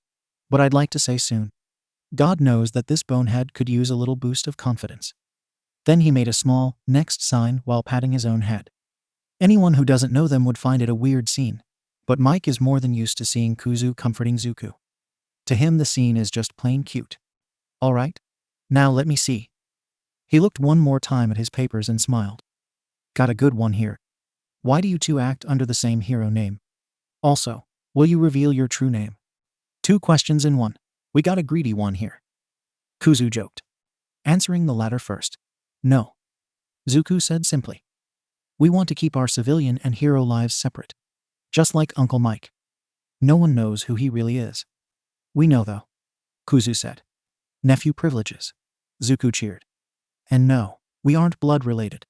But Uncle Mike is completely our cool uncle. Then Zuku covered his ears as Uncle Mike let out a quirk-powered scream that caused a malfunction on his microphone. It looks like we are having a few technical problems here, so we'll be back right after a small break, Kuzu said, smirking. Stay tuned, listeners. We'll be right back. Okay, Kuzu makes a damn good Mike impression. Shouta was never so grateful for being alone as he is right now. It's a good thing this interview happened on his day off. Because if people saw the smile he had on his face right now, his image would be forever destroyed. I mean, everyone kinda knows how soft shut up. He's not soft, you can't prove anything. Anyway, each question he heard Izuku answering made him feel prouder. As much as he always knew Kuzu would be able to handle it just fine. He was a little worried for Zuku. The kid is so shy that it's hard for him to talk to anyone his own age. His only friend, at the moment, is Kuzu, which is slightly worrying, but Shouta trusts his son. Still, Shouta is more than sure that his kid will have all the media wrapped on his finger in less than a month. It's impossible to resist his kid's charm. Just like the entire police department wasn't able to. The public certainly won't. If he didn't wear a mask, a single smile caught on camera would be enough. But Izuku wanted to keep his true identity a secret. Mostly because he didn't want people to make the connection between him and Shouta, since revealing Shouta's identity could be compromising to the underground hero. Shouta, of course, was more worried about his kid's safety than his own, so he completely agreed with keeping it a secret.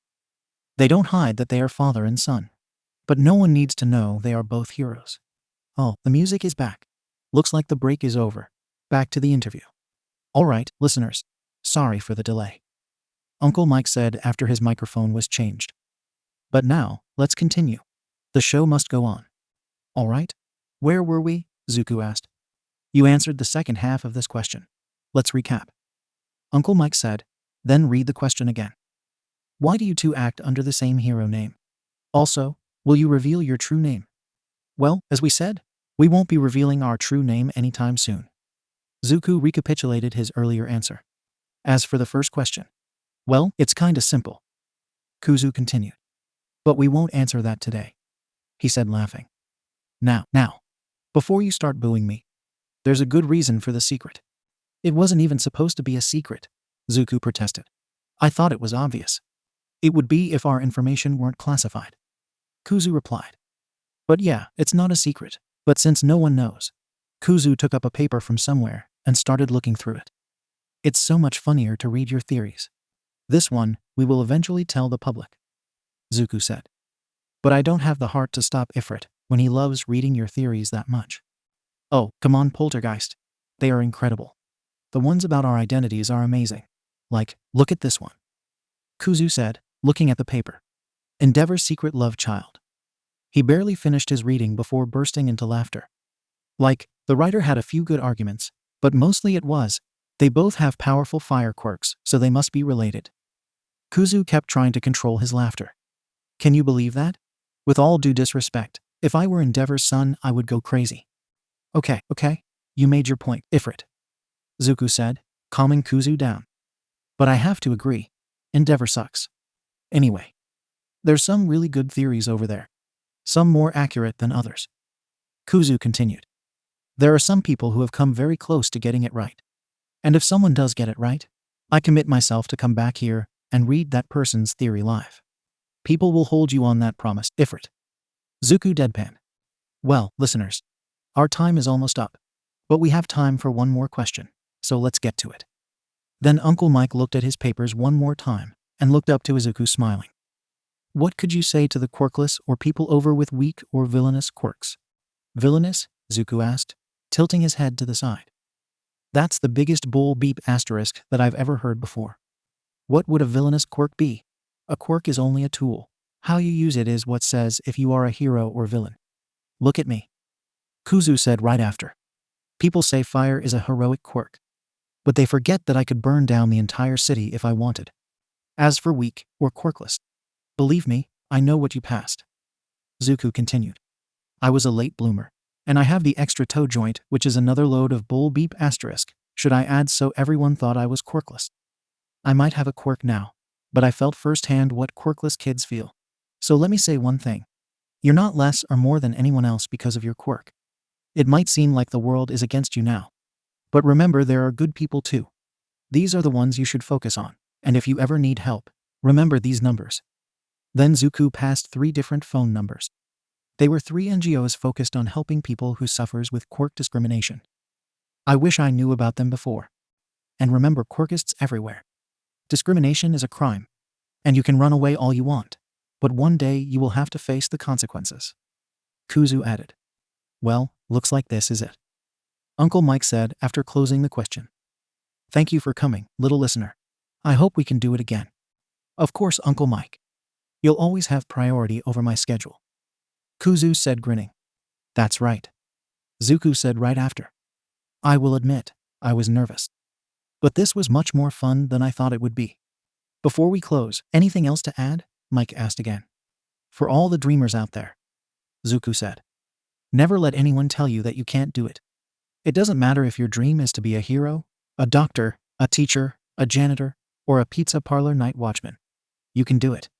Pizza parlor night watchman. That was oddly specific. Kuzu teased. But I couldn't have said it better myself. You can do it. You heard them, listeners. Uncle Mike said, then activated his quirk. You can do it. Thankfully, the new microphone was prepared for the sudden raise of volume, so this one didn't break. See you all on our next program. Same time, same frequency. With that, Uncle Mike started playing another music, indicating the end of the program. The cherry on top of his day was when he got home later that day and found his Dudzawa cooking katsudon for dinner. 1 year later. It was their day off. No patrols, no villains, just them, their father, their cats, curled up in front of the TV, watching whatever was playing. Lazy days like that always were their favorites.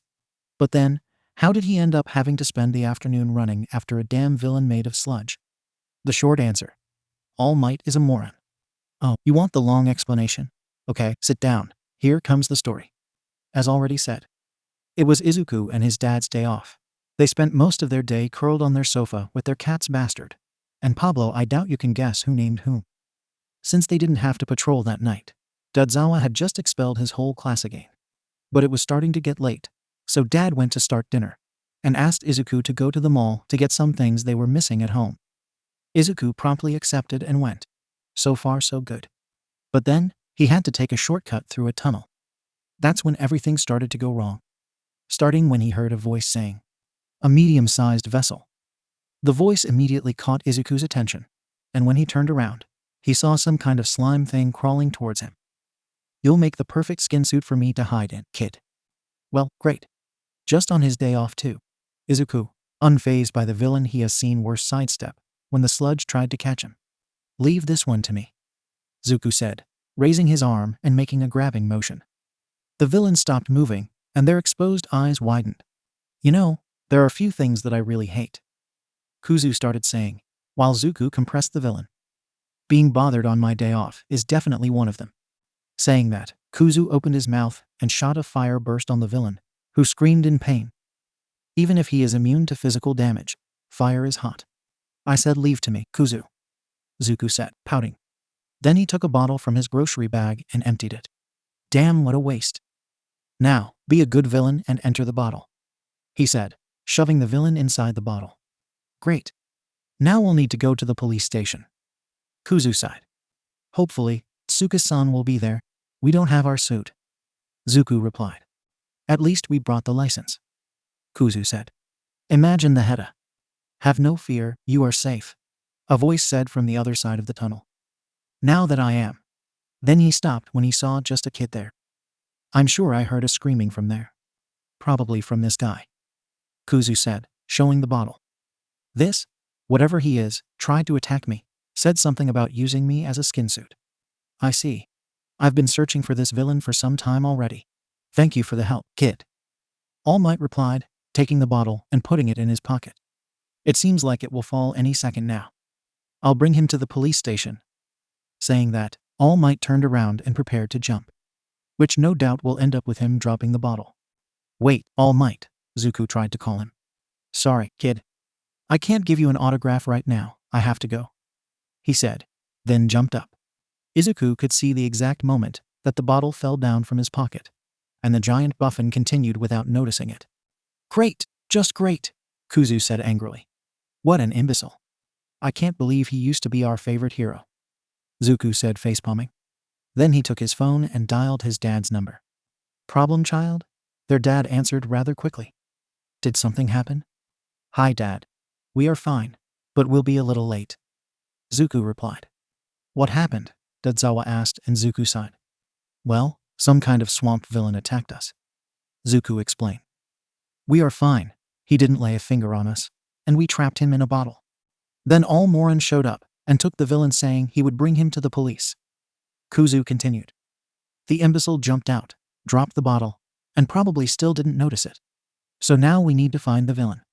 This is why I hate that buffoon. Their dad replied. Be careful. Don't worry. We'll call you if we need backup. Probably it won't be necessary, but it's always good to be prepared. All right, kid, see you soon. Dadzawa said, then hung up. One problem solved. Now where is the villain? If I were a giant mud ball trying to hide, where would I go? Kuzu asked. He said he wanted to use us as a skin suit. He probably will try to find another kid. Zuku said. Where would we find many kids? They thought for a few seconds, then it clicked. Aldera, they said in unison. All right, let's run, Kuzu said. It's better if we fly. Zuku replied. They don't have their hero suit, but thankfully, they always carry their mask with them. That, combined with the hoodie they are wearing, will, hopefully, be enough to hide their identity if they have to engage. So they fly at max speed in the direction of Aldera Junior High. But on the way, they hear the sound of an explosion. An extremely familiar explosion, despite being about 9 years since he last heard it. Fuck. Why is this happening to him? Katsuki is about to die suffocated by a fucking pile of sludge. Where the hell did this damn villain come from? What's all this about a skin suit? And why aren't any heroes doing anything to help him? He saw at least 3 heroes coming before the villain blocked his vision as well. Why doesn't anyone do anything? Why don't his explosions affect this damn villain? Katsuki has never faced someone he couldn't defeat with his explosions. What is this feeling of helplessness? He hates that feeling. Was this how Deku felt all the time? Fuck.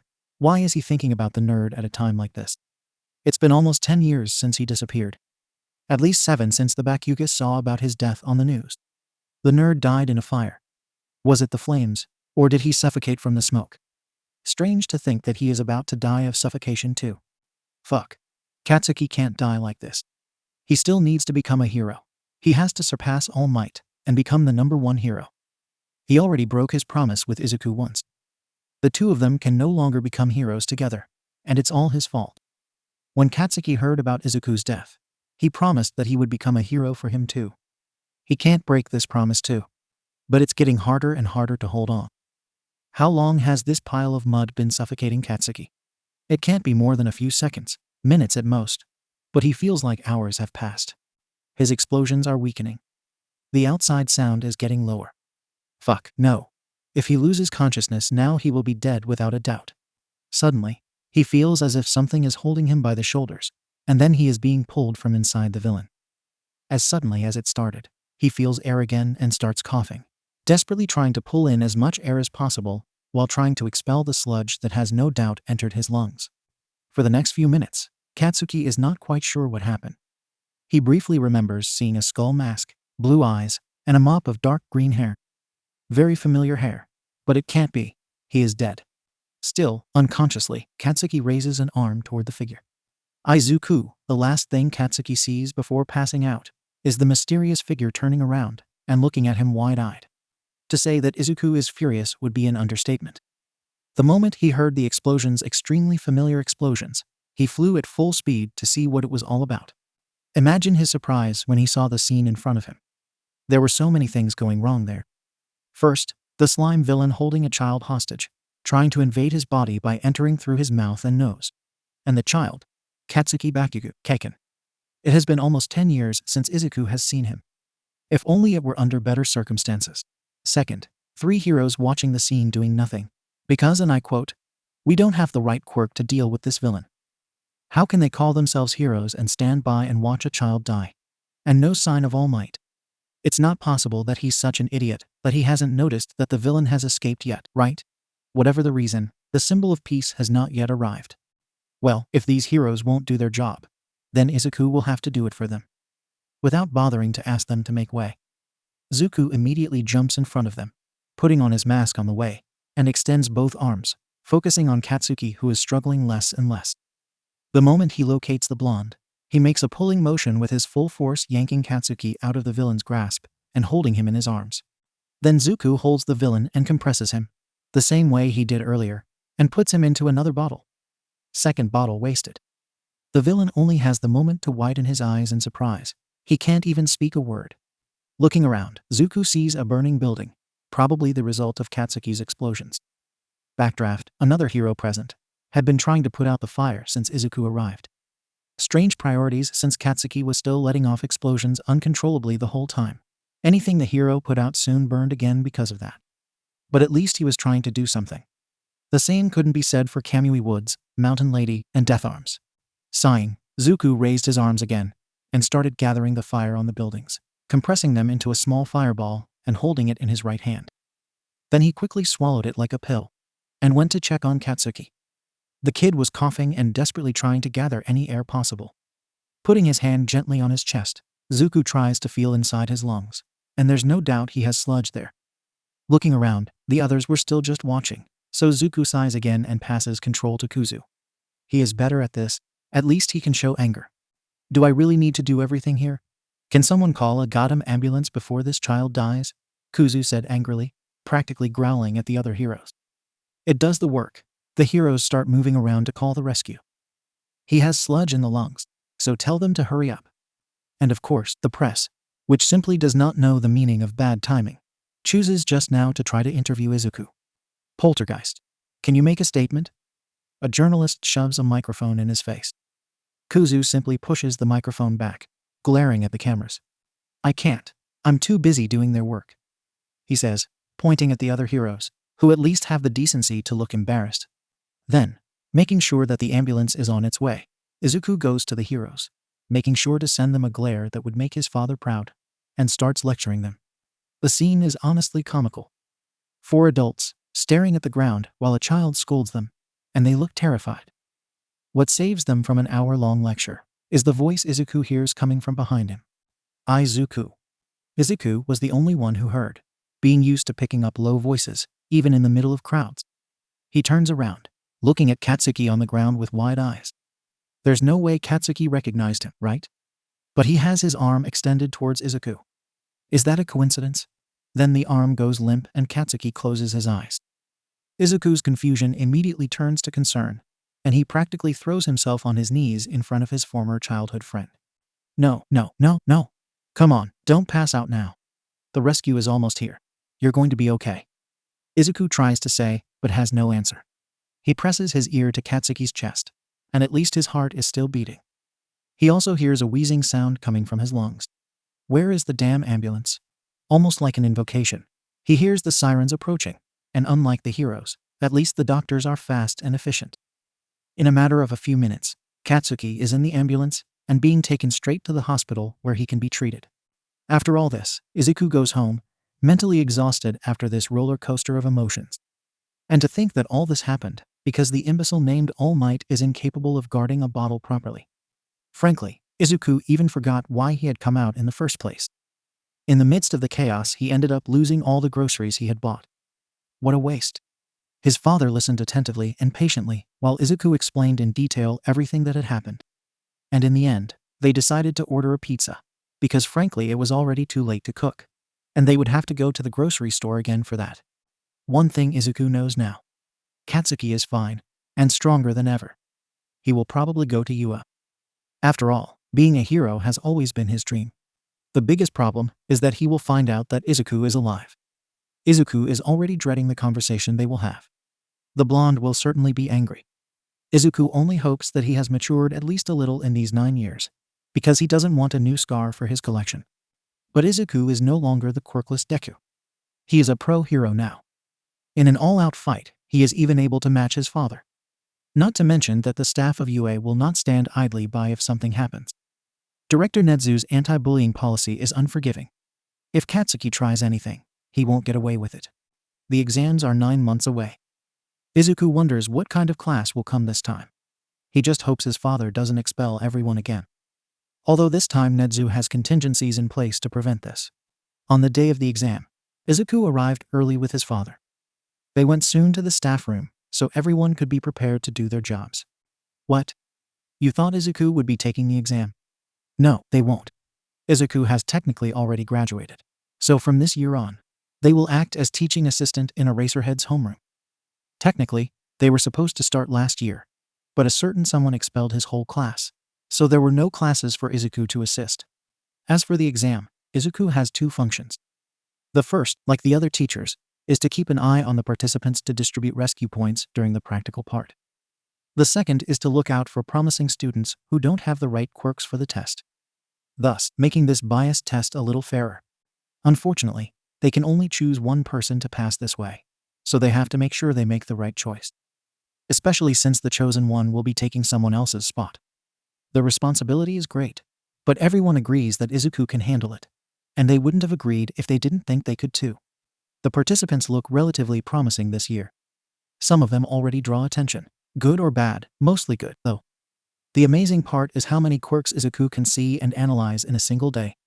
Obviously, the ones with mutations draw the most attention, like the boy with the crow's head, or the one with engines on his legs, clearly a relative of Ingenium. But the floating uniform invisibility draws just as much attention. On the other hand, there is also a short boy, somehow smaller even than Izuku himself, with hair that looks like a grape bunch. This one drew attention for all the wrong reasons. He doesn't seem to be taking the tests even a little bit seriously. And all the time, Izuku could see him trying to make conversation with the girls. And they all seem to get extremely uncomfortable as soon as he starts talking. This one is a great candidate to be removed in Aizawa's purge if he gets in. But who knows? And of course, another one that draws attention is the boy with purple hair that defies the laws of gravity, combined with dark circles under his eyes that could give Eraserheads a run for his money. If Izuku didn't know better, he would think this kid is his dad's secret love child. Having most of the students' files in hand, Izuku quickly looks for the ones they need to keep an eye on. And what a nice surprise, the purple-haired one has a mental quirk. Izuku will watch this one closely. On the written test, there is not much to comment on. Izuku takes this test every year for fun, and frankly, it's too easy. If it were up to Netsu, the test would be much longer and more difficult. But it seems that some students would not agree with him, especially those who are literally shedding tears on the paper. Well, this is UA. If they are despairing just because of that, they aren't suited for this school. After the written test, Izuku makes a point of appearing in the auditorium where Uncle Mike is explaining how the practical test will be. They stand at the room entrance watching and have to hold back from answering when everyone ignores Uncle's asking for a cheer. Mainly because they didn't want to call attention to themselves. He doesn't want a certain Katsuki noticing him there at the moment. Apparently, they were not discreet enough. Is this the famous UA entrance exam? This is too easy. It's like the test was made for Katsuki. The written test was child's play. Will the practical test be that easy too? Probably. Katsuki is the best, after all. He quickly locates his assigned chair in the auditorium and sits down, waiting for whoever will explain how the test will work. UA exams are always a secret. Everyone who takes the test must sign a non-disclosure contract, so no one knows how it works. It doesn't take long for a pro hero to appear and explain the test. Or not, because it's Present Mike, and he obviously will act as a radio host even there. Everybody say hey. No one replied. Geez, tough crowd. From there, Present Mike began to explain how the exam would work. Something that can be summed up as smash as many robots as you can before time runs out. The robots have different values, but this is not important to Katsuki. It's not like he's going to be searching. Any robot that appears in front of him can already be considered junk. But it seems that some don't agree with him, as a four-eyed blue-haired extra decided to interrupt the explanation to accuse the O of making a mistake. This error would be explained in less than 30 seconds if the idiot would just let the hero finish the explanation. Katsuki turned to him with every intention of telling him to go to hell. But he ended up saying nothing. Because in his peripheral vision, he saw someone else. Specifically, someone who wears a black cloak covering his entire body and a skull mask concealing his face. Poltergeist. Katsuki will never forget him. It was he who saved Katsuki from the sludge villain. But that's not why Katsuki remembers him. Don't get him wrong, Katsuki is grateful to have been saved from the villain. As much as he hates to admit it, he would have died if the hero hadn't arrived on time. But no, The reason Katsuki remembers him so clearly is the incredibly familiar green hair he saw that day. When he woke up in the hospital, Katsuki thought he imagined it. But he saw the reports. The whole thing turned out to be recorded, so Katsuki has no doubt about his hair color. The media went crazy. After all, nobody knows anything about the heroes' duality, except that they are both 14 years old, probably 15 now. Katsuki, for a moment, even considered the possibility, but there was no way. The nerd was quirkless. Plus, he had green eyes. Poltergeist has blue eyes and Ifrit yellow. And Inko had a type of telekinesis quirk, and Hisashi breathed fire. It has to be a coincidence. Izuku is dead, no matter how much Katsuki wants to believe he isn't. Katsuki only realized that he was staring at Hiro when they accidentally made eye contact. Katsuki looked back at the auditorium immediately, blushing. No one will ever make Katsuki admit it, but he has been a Poltergeist fan since before he was saved by him. He has a poster of the hero in his room, and he's also one of the people who created theories about why two heroes share the same hero ranking and the same name. His main theory is that of the twins. The two have a similar body structure. Before the incident with the sludge villain, no one had seen Poltergeist without the cloak, but Katsuki saw him up close. The body structure of the two is identical. They must be identical twins. When people start to leave the room, Katsuki realizes that he has missed all the rest of the explanation. Fuck. Well, he knows enough already. Destroy the robots, get points. It's enough to know that. But Katsuki is not there to pass. He is aiming for first place. While the participants are split up and guided to their buses, and then off to their respective test blocks, accompanied by Present Mike, Izuku goes to the judging area. When they arrive, all the teachers are already waiting. So Izuku sits down next to his dad, who's drinking his 13th cup of coffee of the day. Dad, you remember the rule. No more than 17 coffees. Kuzu said, reaching for the bottle and pouring him a cup of coffee as well. I still don't know how you two like this bitter stuff. Zuku said, glaring at the cup in their hands. Blacker than a moonless night. Kuzu started saying. Hotter and more bitter than hell itself, Shouta continued. That is coffee. They finished together, then made a toast and downed their drink. You guys are impossible. Zuku sighed. Anyway, has anyone caught your eye? No one yet. Shouta replied, but no surprises there. His dad is really hard to impress. What about you? A few. Zuku replied, opening his notebook. But let's see how they fare against the robots. Then he looked at Nedzu. Anyway, how many 0-pointers do we have this year? 1 for each area. Nedzu replied. Then I'll make a bet. Kuzu said, looking at the list of names assigned to each area. At least one of the 0-pointers will be destroyed. I would say that 2 others might be deactivated, but not destroyed. Interesting. Nedzu said with a glint in his eyes. And which ones do you have in mind? Katsuki Bakugo will no doubt destroy the one in his area. Zuku said. Hagakure Toru. She can get close to it without being noticed. It will be easy for her if she figures out the trick to deactivate it. It will all depend on whether she will try it or not. And the other one? Nedzu asked. Shinsu Hitoshi. Zuku and Kuzu said together. Then Zuku went on. This is more of a hunch than anything else. But that one gave me a good impression. And not just because he looks like a younger version of Dad. He smirked at his dad, who just rolled his eyes and ruffled his hair. I will keep an eye on him. But if you want my bet, 0 villain points, between 30 and 40 rescue points. 50 if he tries to face the 0-pointer. Kuzu said. Very well.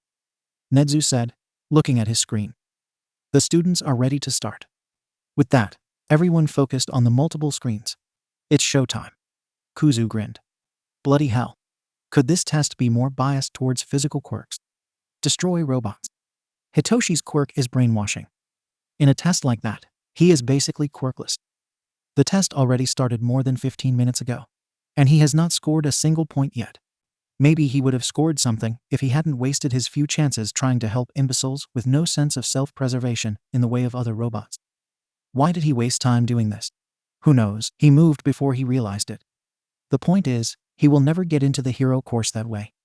Damn, this is his only chance to prove that he is not a villain just because of his quirk. In the back of his mind, he remembers the words he heard on the radio a year ago. Never let anyone tell you that you can't do it. You can do it. Never let anyone tell me that I can't do it. These words became his mantra since he heard them. even if they weren't directed to him. Duality became a hero when he was just 13. Eraserhead is Hitoshi's favorite hero. But the hero duo is a close second place. I can do it, Hitoshi said to himself again before running after another robot. Then he heard a tremor that gave him a horrible feeling. What now? 60 points already. Katsuki is having a blast with this test. It's like it was literally made for him. Looks like the robots are attracted by sound. To each one Katsuki destroyed, 2 others appeared. Katsuki had just scored another 3 points when he heard a loud thud on the floor. Then another one, and another one, rhythmically, like steps. When he looked, he saw a giant robot walking in his direction. Everyone immediately started running away from it. Cowards. Katsuki simply grinned. A kaiju robot, he yelled, starting to run after the robot. Now we're talking. He was about to use an explosion to blast himself towards the robot's face when he heard a voice calling. A little help here, someone? When he looked, he saw a redhead with shark-like teeth trapped under some rubble. Katsuki remembers seeing him a few times during the test. He was punching the robots and was hit a few times, but didn't even feel anything. Hardening. It is a possibility. If that is the case, he should be fine. Better ignore him and go after the Titan robot. But just as he took the first step, a voice in the back of his mind stopped him. An infuriatingly familiar voice. If someone needs help, isn't it a hero's job to help, Kaken? Looking one more time at the robot, then gritting his teeth, Katsuki ran towards the redhead and kneeled in front of him. Oi, shiny hair, what's your quirk? He asked to confirm his suspicion. Shiny hair? We have practically the same haircut. The redhead protested. My quirk is hardening. I can harden any part of my body. Then do it. I'll blow this rubble and protect your eyes. Katsuki replied, putting his hands on the rubble covering him. When he saw the redhead covering his eyes, he activated his explosions and blasted all the rubble away. The redhead then tried to get up. It seems he's okay. Thanks, bro. This was so manly. The redhead grinned at him. Katsuki was about to tell the shiny hair to go die when they heard the giant robot again. And he was too close for comfort. Fuck. Katsuki cursed. Then he had an idea. Throw me. What? Shiny hair asked. Are you fucking deaf? Katsuki asked. Throw me at the fucking robot. I'll blow him to pieces. Are you sure? Shiny hair asked again. We have no fucking time. Just fucking throw me. This seemed to do the job. Shiny hair grabbed Katsuki and threw him against the robot with all his strength, which was a bit more than Katsuki expected. Maybe his hardening also gave him a lesser strength augment. Anyway, Katsuki flew against the robot, using his explosions to correct his trajectory. He saw the giant 0P painted in the robot carcass and grinned. Op. I'll show you who is op. He stopped above the robot's head and aimed his strongest explosion down. D. The result was instantaneous. The robot's head could not withstand the explosion and was completely destroyed, and the rest of the robot collapsed under its own weight. It seems that this one also only had size. The moment Katsuki returned to the ground, he heard a signal. The test is over. Now, how many points was the Titan worth again? Isn't that thing a bit too much, plus Ultra? A giant Titan robot, really? And this thing is worth 0 points. This school has too much money. Nope. There's no way Hitoshi will be facing this thing. No fucking way. He was just turning around to flee with the others when he heard someone calling. Help. No, stop Hitoshi. This is the UA, there's no way they will really let anyone in danger. Just run. He didn't run. Before he could think logically, he started running in the direction he heard the scream. And he quickly saw it. A girl trapped under a pile of rubble. She has a broken leg, at the very least. Hitoshi ran to her and started trying to lift the ruble to help her. He managed to raise it just enough for the girl to crawl from under it. But by the time he did, the kaiju robot was already too close. Got him it. Hold on. Hitoshi yelled and started running towards the robot, who noticed him and aimed a punch at him. Hitoshi jumped to the side, avoiding the punch, but the shockwave made him lose balance. He looked at the giant fist buried in the floor. This thing could have smashed him. But then he shook his head, jumped on the fist, and started running up on the robot's arm towards its head. He stopped on its shoulder. All right? I hope this thing is as dumb as it looks, he said to himself, then brought 2 fingers to his mouth and whistled as loud as he could while patting the robot's head with his other hand. The robot noticed and tried to punch him again. Looks like it is, Hitoshi said, grinning, then jumped down from the robot. The fist collided with the robot's head, smashing it. The impact also made the robot lose its balance and fall back. Looks like his plan worked. Hitoshi just had the time to smile for a second before realizing something. He's falling down to the floor. Fast. He didn't plan for this part. Great. Forget about being a hero. He's about to die. Hitoshi closed his eyes, waiting for the impact. But then he felt a hand pressed against his chest, and the impact never came. When he opened his eyes, he saw the girl with her hand outstretched towards him, and he was floating. Looks like she saved him. She opened her mouth to say something, but then they heard a signal. The test is over. Sighing, Hitoshi felt his weight coming back and fell down to the floor. He looked back to the 0-pointer on the floor. Great, the only robot he has defeated. And it's the one that is worthless. Hitoshi just wants to go home and take a nap, if possible, for the rest of his life. Meanwhile, in the judging area, everyone was open-mouthed by what they had just witnessed. All except 3 people. Or 2 people and a rat. Shouta simply watched in his ordinary expression. But Izuku saw the moment when he lifted the corners of his mouth for a single second. Nezu was laughing maniacally, and Izuku had an ear-to-ear grin on his face. Izuku exchanged a look with his father, and both of them nodded. Nezu-san. Izuku started. It doesn't matter how. I want him in Wana. It's here. The Yua letter just arrived, and Hitoshi is already trembling. It was by pure luck that he found it before anyone else in his foster home. If one of the other kids had seen it, they would have either hidden it, read it, or destroyed it before Hitoshi could even know it had arrived. Even worse if his foster parents had found it. They think Hitoshi only applied for Gen Ed. If they knew that Hitoshi tried the hero course, just thinking about the punishment makes Hitoshi shiver.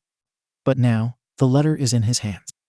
Hitoshi is sure he failed the hero test. He hadn't scored a single point on the entire physical test. But at least he hopes he got a good enough score in the written test to get a place in Gen Ed. Running to his room before anyone else could see him, Hitoshi locked the door. Technically, this room isn't just his. But the other kid is never home at this time, so it's no problem. Not wanting to delay the inevitable any longer, Hitoshi tore open the envelope with a little more force than necessary. From inside it fell a metal disc. It looks like some kind of transmission device. Did everyone who took the exam get one of these? Really, the UA has too much money. Examining the disc, Hitoshi found and pressed a button on the right side. And then a hologram began to be transmitted. I am here, as a projection. The phrase screamed All Might, but the person saying it was not All Might. Damn. How can he say something like that with a straight face? Hitoshi's mouth was practically on the floor. But how could it not be? The one in the projection is a child, apparently the same age as Hitoshi. Most of his face is covered by a skull mask, leaving only his yellow eyes exposed, and wearing a simple red hoodie. There is no way for Hitoshi not to recognize him. This is Ifrit. The question is, why is a projection of Ifrit in the Yua letter? Why is a projection of Ifrit in the Yua letter? Ifrit mimicked Hitoshi's thoughts. What a great question, Shinsu-kun. It is? Another voice asked. Then the projection cut exactly half of Ifrit's body. Then the right side of the image started showing another kid. This one had a skull mask exactly like Ifrit's, but he was wearing a back cloak covering his entire body. Nice to meet you, Shinsu-kun, he said. Though we aren't meeting yet, it's more lie. Anyway. Answering the question before this one starts muttering. Ifrit cut. As you probably know, we are the duality hero. I'm Ifrit. And I'm Poltergeist. Poltergeist said. And we are here for 2 reasons. First reason, starting this year, we will act as an assistant teacher in Class 1A. The 2 keep completing each other's sentences. Is this a rehearsed speech? It's like they know exactly what the other is thinking. Maybe they really are twins. Second reason, to give your exam results. So without further ado, Ifrit cleaned his throat. Shinsu Hitoshi. In the written test, you passed with a score of 87, which puts you between the top 10 of the exams. Congratulations. 87. That's so much higher than Hitoshi thought he could get. Now, as for the practical test. Poltergeist continued, and Hitoshi's expression instantly fell. He knows he failed completely. You scored 0 villain points. This isn't enough to pass the test. Is he mocking Hitoshi? It's obviously not enough. It's a 0. But being a hero is not just about defeating villains. And what kind of hero school would UA be if we didn't take that into consideration? Let's take a look at some interesting images we got during the test. Ifrit said, smirking. Then they disappeared. The projection showed an image of Hitoshi shoving another kid out of the way of a three-pointer attack. Then another one, this time Hitoshi helping another one escape from under a building that almost collapsed. The images continued showing all the people that Hitoshi helped during the exam. The last image showed Hitoshi fighting the zero-pointer. Over the years, several students have passed the O entrance test. The number of people who have faced and beaten the zero-pointers is smaller than expected, but still a considerable number. But no one has ever done it with such creativity. Poltergeist explained. And to do this to save someone you don't even know. We can say that it certainly moves people. Ifrit continued. Then another clip appeared. This time it was the girl that Hitoshi helped. She was talking to present mic. Excuse me, sir, she said. You know the kid with purple hair? The one that seems to urgently need to get some sleep. Is it that obvious? Hitoshi touched the dark circles under his eyes, suddenly slightly self-conscious. Insomnia is a bitch. Can I share some of my points with him? He saved my life. The clip cut down before Mike could reply. There's no reason to show the rest. The answer to her question is obvious. Ifrit said. But that's not the point. You saved her. Your actions moved her. What kind of hero school would UA be if we didn't reward this kind of action? Poltergeist said. This is why there's a secret part for the test. Rescue points. They said together. Your bravery and your actions, Shinsu Hitoshi, got you a total of 50 rescue points. Ifrit announced. We had a program here, made for helping the kids with mental quirks. Poltergeist continued. We would choose a kid, and they would become part of the class until the sports festival. If they could prove themselves in the festival, he would keep in the hero course. If not, they would be transferred to Gen Ed. We thought about you, Ifrit said. But you proved you didn't need our help. You passed this extremely biased test. Please don't tell anyone I said that with your own strength. Poltergeist continued. You proved to the world you can do it. I'm sure you'll be a great hero, Shinsu-kun. Ifrit said. And I look forward to working with you one day. Having said that. Welcome, Shinsu Hitoshi. They said together, extending their hands. To your hero academia. Then the projection stopped. He did it. Hitoshi really did it. He got in the hero course. He'll be a hero. He'll prove to everyone his quirk does not make him a villain. I'll be a hero. Hitoshi said to himself, not managing to hold his tears anymore. I can do it. The first day at UA came faster than anyone could have guessed. Izuku was the first to arrive. On the first day, his dad always likes to be in the class before anyone else. And Izuku will be damned if he loses the chance to see it. Eraserhead is the champion in causing first impressions. Not that Izuku is much different. After all, they are not waiting outside the room or sitting at their desk or near the blackboard. The place they chose to wait was literally upside down, sitting on the ceiling. Why? Simple, they want to see how many students will notice them there. And also because there is the best view of the cocoon in which their father is sleeping. The first one to arrive is Katsuki, and he doesn't disappoint Izuku in the slightest. It only takes him 5 seconds to look up and see Izuku hanging on the ceiling. Izuku simply brings a finger to their mouth, a silent request for his silence. Whatever. Katsuki mumbles before going to his desk and sitting down. Then putting his feet up on the desk. The second one arrives only 5 minutes later, and it's the lead kid. This one doesn't notice Izuku. Instead, he goes straight to Katsuki's desk and starts scolding him for putting his feet on the desk. Something about it being disrespectful to the one who made the desk and the heroes who used it before him. Frankly, he's too loud, and Izuku toned him down after the first sentence. The students start arriving one after the other. But to Izuku's disappointment, most don't see them up there. The only exceptions are Todoroki Shoto and Shinsu Hitoshi. But both of them send alarms in Izuku's head. Before entering, they both scan the entire room, mapping everything and everyone. Their eyes linger for a second in each possible escape route, and only after that they enter and go to their desks. These aren't good signs. It's something Izuku will have to bring to his dad later. But he really hopes he's wrong. 2 abused kids, one of them being the son of the number 2 hero. This will be a problem. None of them brings much attention to Izuku. When they see him, Izuku makes the same signal he did to Katsuki. Todoroki simply nodded when he saw it. Shinsu's eyes widened for a second, but he nodded too and went to his desk, right in front of Katsuki. Small talk soon began between the students. In less than 10 minutes, groups started forming. The exception being again Todoroki Shoto and Shinsu Hitoshi. Another bad sign. Todoroki practically closes himself in a box, so no one tries to approach him. Shinsu said in dry words he wasn't there to make friends the moment the girl who he saved in the entrance exam tried to talk to him. Another thing to remember later. As soon as the clock strikes 8:30, the show begins. If you're here to make friends, I suggest leaving now. Shoto starts saying. Half of the class looked horrified when they saw the yellow caterpillar getting up. The other half went to their desks and sat down. It took 8 seconds for you to notice me there and quiet down. You're too illogical. Shoto looks up for a second, seeing Izuku trying hard to hold his laugh. Shoto hides a smile in his scarf before continuing. I'm Aizawa Shoto, and I'll be your homeroom teacher. Now. He throws a pile of uniforms on his desk and starts going to the door. Put these on and follow me. I won't wait. Whoever takes more than 10 minutes will have detention. Then he leaves. The kids look awestruck by what just happened. Most of them don't make a move. But, as funny as the situation is, Izuku will try to save them from having to face Eraserhead's fury right on the first day. So he drops down from the ceiling right in front of the blackboard. Then says, he's serious. Aizawa is one of the strictest teachers you will ever meet, and he does not make empty threats. This seems to do the magic. Most of them instantly recover from the shock and rushes for the door. Smiling to himself, Izuku enters one of the vents in the room and goes straight to the gym. He arrives practically at the same time as his dad. None of the students is there yet. You know the drill, right? Shoto asked them. Of course, Dad. Izuku said, smiling. They won't reveal Izuku's name, nor his secret yet. They will say it after the test.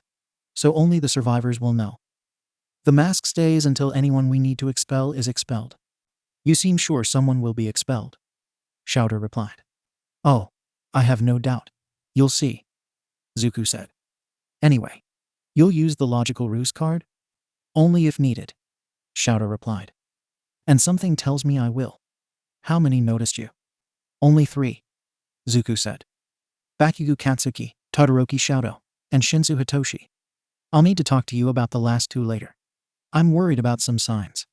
Worried as in abuse. Izuku supplied. They showed a bit too many signals already. All right. We'll talk later. Anything else? Bakugo Katsuki. I'll probably need to talk to him after today. Izuku said, rubbing his temple. He's Kaken, you know? Do I need to be worried? Shoto asked, looking him in the eyes. Hopefully not. Izuku said. Kuzu will be there, and I'm not helpless. But hopefully he won't attack me. If he does, he'll be expelled. Shoto said in a dry tone. Even if he doesn't like you, he'll have to respect you. You are his teacher now. Duly noted. Izuku smiled. And I can't expect anyone to respect me if I don't respect myself. That's my boy. Shoto replied, pulling him into a hug. A hug that was rudely interrupted when they heard someone cooing near them. When they looked, they saw a pink girl with horns, a redhead with shark-like teeth, and another blonde boy with a black lightning bolt pattern in his hair. The 3 of them smirking at the scene. Izuku and Shoto slowly walked away and tried to recover from their embarrassment. Good thing Izuku's mask doesn't let them see how red he is. Even better, Shoto can be intimidating, even in such a situation. With his eyes glowing red and his hair floating. One word, and you will have detention for the rest of the semester. All 3 gulped and nodded. Soon the rest of the students arrived, and Shoto began to give his usual test. The Quirk assessment test. The goal is simple. To see where the students are in terms of power, control, and creativity with their quirks. And also to filter out those who clearly do not have any potential. This test is surprisingly effective. Everything was going very well. Until some idiot dared to say the word fun in Shoto's presence. They dug their own grave. Fun. Do you think you are here to have fun in the next 3 years? Then let's raise the stakes a bit. Whoever finishes last will be considered without potential and immediately expelled. It looks like the logical ruse card will be used now. Well, they deserved it. We have worked so hard to get here. You can't kick us out on the first day. That's not fair. Okay, they need to shut up. Now. Kuzu, a little help here? Izuku mumbled, then felt Kuzu smiling. I'm on it. Adjusting his cloak so the hood would cast a shadow on his right eye, Izuku passed half his control to Kuzu, who started talking. Fair, everyone turned to him. Tell me, is life fair? He took off his right glove and raised his hand so everyone could see his scarred hand. Are villain attacks fair? Accidents? Natural disasters? No, they aren't fair. But even so, it's a hero's job to save people from them. This is Yua, Shouta continued. The teachers here have the freedom to conduct their classes as they see fit. In the next 3 years, you'll have to prove time after time you all have what it takes to be a hero. And to do this, you had to overcome challenges no matter how unfair they may be. That is the motto of the school. Go beyond, plus ultra. Kuzu said, then smirked under his mask. They're all yours now, Zuku. He whispered, then gave the control back to Zuku. So, if you want to stay there, prove to us you have what it takes to. Zuku said, then nodded to his dad. Well said. Shouta nodded. Now, let's start. Yes, Aizawa-sensei, the class echoed. Good, at least they learn fast. Fortunately, the test went smoothly. Most students excel in at least one of the tests. The exceptions being Shinsu and Mainta. Shinsu proves to be average in all tests. He does not excel in any test. But he doesn't come last in any of them either. If he were using his quirk, he could easily be first in all tests. But he seems afraid to do it. And then we have Mainta. This one definitely thinks that Shouta is bluffing. He's not putting any effort into any of the tests, coming last in most of them. Not to mention his attitude towards the girls in the room who are clearly uncomfortable and avoiding him. Seeing how hard Shouta is holding his clipboard, it is obvious that he is at his limit, not to stop the exercise and expel the bunch of grapes with legs now. Izuku is not much different. Fortunately, it doesn't take long to get to the last test. The ball tossed. The last one is Shinsu, and Shouta seems to have noticed the same as Izuku, because he makes sure to emphasize his words again. As long as you don't leave the circle, anything goes. Izuku also decides to give him a little help, making sure to stay in Shinsu's field of vision. When their eyes meet, Zuku nods slightly, and Shinsu's eyes widen. Are you sure? He asked Zuku. Absolutely. Zuku replied, and instantly he felt his conscience slipping. How interesting. It's the same feeling as when he passes control to Kuzu. And how to watch from the passenger seat while someone else is driving it. Use your quirk and throw this ball as far as you can without hurting yourself. Then his body started moving. It would be a disconcerting feeling if Zuku were not already used to it. As stupid as the prejudice is, he can see why idiots would be afraid of this quirk. Zuku, however, knows that there is no reason to be afraid. Entering the circle and receiving the ball, Zuku soon begins to act. Shinsu is smart. He doesn't know the poltergeist techniques, so the command was, throw as far as you can, meaning the effectiveness of the throw depends only on Zuku. And well, throwing hard is not exactly difficult when your telekinesis can easily lift almost 30 times your own weight and Izuku weighs around 60 kilograms. Zuku and Kuzu have taken this test several times. It is one of the ways that Shouta uses to keep track of Izuku's progress, both of the physical and quirk. He has done several tests of ways to throw this ball, and the best way he has managed so far is the simplest of all. Float the ball and throw it as hard as he can. It sounds simple, and indeed it is, but effective. The 173M on Shouta's device attests to this. The second highest score in the room, second only to Uraraka and her literal infinity. After this, Shinsu immediately releases Izuku from the brainwashing. This is the kind of creativity we are searching for. Zuku said, grinning at Shinsu. And that's it. Shouta said after the tests are over. I can't be bothered to announce it, so see for yourselves. He turns his screen to the students and shows the results. Ierazu Momo. Todoroki Shouta. Bakugo Katsuki. Lita Tenya. Takoyami Fumikage. Shaoji Mezu. Ojiro Mashirao. Kirishima Ijiru. Ashido Mina. Shinsu Hitoshi. Uraraka Ochako. Kuda. Sato. Asui Tsuyu. Aoyama Yuuga. Kaminari Denki. Shiro Hanta. Juru Kayuka. Hagakure Toru. Mainta Minoru. After showing the results, Izuku and Shouta exchanged a glance and a nod. Having said that, Shouta sent the students a glare that could make All Might shiver. Mainta Minoru, go to the principal's office. You are expelled. What? You can't do that. The grape kid starts whining. I can't be expelled. I didn't even get to touch any boobs yet. You have 5 minutes to go to the principal's office. I won't repeat myself. Shouta repeated, this time activating his quirk for extra intimidation. Why me? Minta tried again. Why not the kid with the villain's quirk? What is he even doing there? Okay, that does it. It's not usual for Kuzu to simply barge in. But since Zuku can't feel anger, Kuzu always knows when he should feel angry for both. Zu. On it. Raising his right hand, a chain slips from under Zuku's cloak sleeve and wraps Minta, effectively trapping him. Now, listen to me. Kuzu starts. You are being expelled for 3 reasons. Number 1. You didn't show any intention of taking this test seriously. I know when someone is not even trying. Aizawa knows too. Number 2. In less than a single day, you sexually harassed every single girl in this class. So be grateful we aren't calling the police, because we have proof. And number 3. Quirk discrimination will not be tolerated here, so this is your last chance. You can go to the principal's office, or I can drag you there. With each word, Kuzu took a step closer to the grape kid, letting all the venom drip in his voice. Minta looked, rightfully, terrified, which was exactly what Kuzu was aiming for. And why should I listen to you? Who are you? But apparently not enough to cut the talk. What do you mean, who am I? Kuzu asked angrily. Didn't the acceptance letter say? He shot a look to the rest of the class, who looked completely confused, except for Shinsu.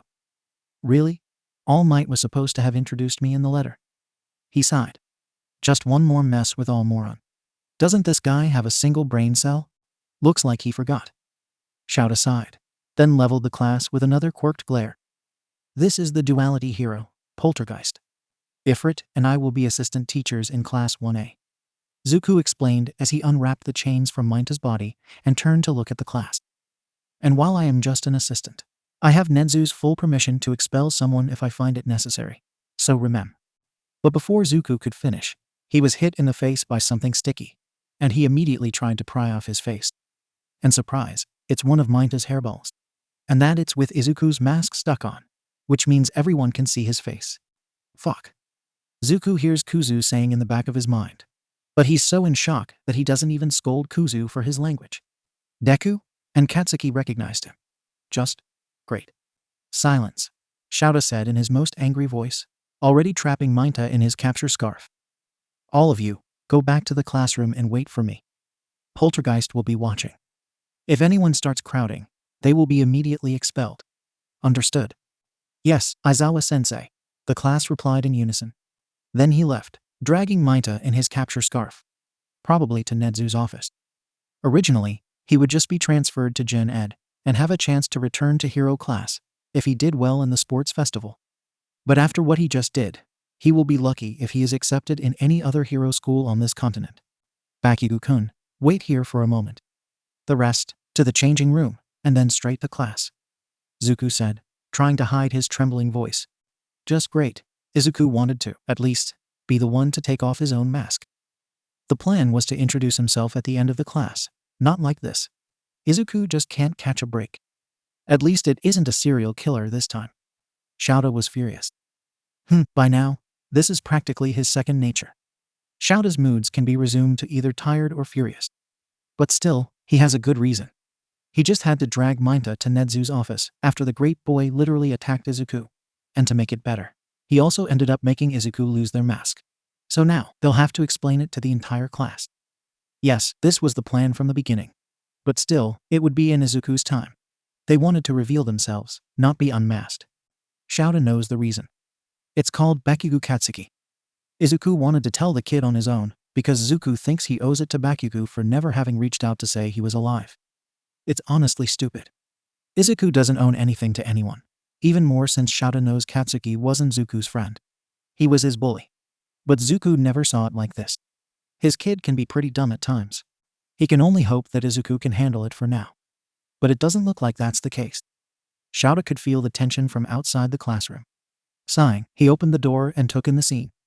The students were talking quietly among themselves, while occasionally glancing at the front of the room or Bakugo's desk. Bakugo, who up to now had not shut up about anything, was quiet in his seat and promptly ignoring the stares. And finally, sitting at Shouta's desk, was Izuku with their head down and their eyes unfocused and their lips moving silently. Shouta would be alarmed if he hadn't seen this happen before. Because of the different way that Izuku's mind works, disassociation works differently for them. Technically, any time one of the two is asleep is a form of disassociation. As long as the two do not disassociate at the same time, the other can bring him back to reality. The moving lips indicate that they are talking. Can someone explain to me what is going on? Shouta asked, entering the room. After you left, Poltergeist asked Bakugo to wait a bit. They spoke for less than 10 minutes. When they got to the room, Poltergeist said to just wait for you. Lita explained, then pointed to Izuku. He's been like that since we got here. It seems like the talk didn't go well. Will he have to expel Bakugo? Izuku. Shouta called and put a hand on his son's shoulder. Then Yellow Eyes instantly focused back and turned to look back at Shouta. Are you okay? I can deal with this if you want. Nah, we can handle it. Kuzu replied, and Shouta saw him signing something. Zoo is not really fine. Expect a breakdown when we get home, Shouta nodded, then got up. All right, Hellspawn. Yes, I'm calling you that from now on. Pay attention because we'll just explain this once. Shouta started. And remember, you all signed a non-disclosure agreement. Well, let's do it then. Kuzu started, but then stopped and looked up for a second. Everyone followed his eyes, but there was nothing. Are you sure, Zoo? All right. When he looked back at the students, he had a blue and a yellow eye. It looks like Zuku wants to participate. Well, we are Aizawa Izuku. They started saying. Pro heroes, Ifrit and Poltergeist. The class kept silent for about 5 seconds before the chaos started. Everyone is trying to ask questions at the same time. We. Aizawa, Ifrit and Poltergeist. What? Shouta sighed and flared his quirk, silencing the class. Now, one at a time. Questions, Shouta said, and several hands were raised. Just remember he's not obliged to answer. Then he nodded to Izuku. All right, first. Izuku looked at the raised hands and pointed to the pink girl. Probably because it was the first one he remembered the name. Ashido-san. Are you and Aizawa-sensei related? That's easy enough to respond to. Are we, Dad? Kuzu, the little shit, looked at Shouta, smirking. We are. Shouta waved him off. Yup, this grumpy is our Dadzawa. Kuzu continued, pulling Shouta in a side hug. And we love him. Shouta buried his blushing face in his scarf, but didn't try to escape the hug. Next. This time Zuku called. He easily pointed to the Infinity Girl. Uraraka-san. Did your eyes change color? I'm sure they were both blue. She asked shyly. Well, this will probably be the answer to a few questions in one. Kuzu said.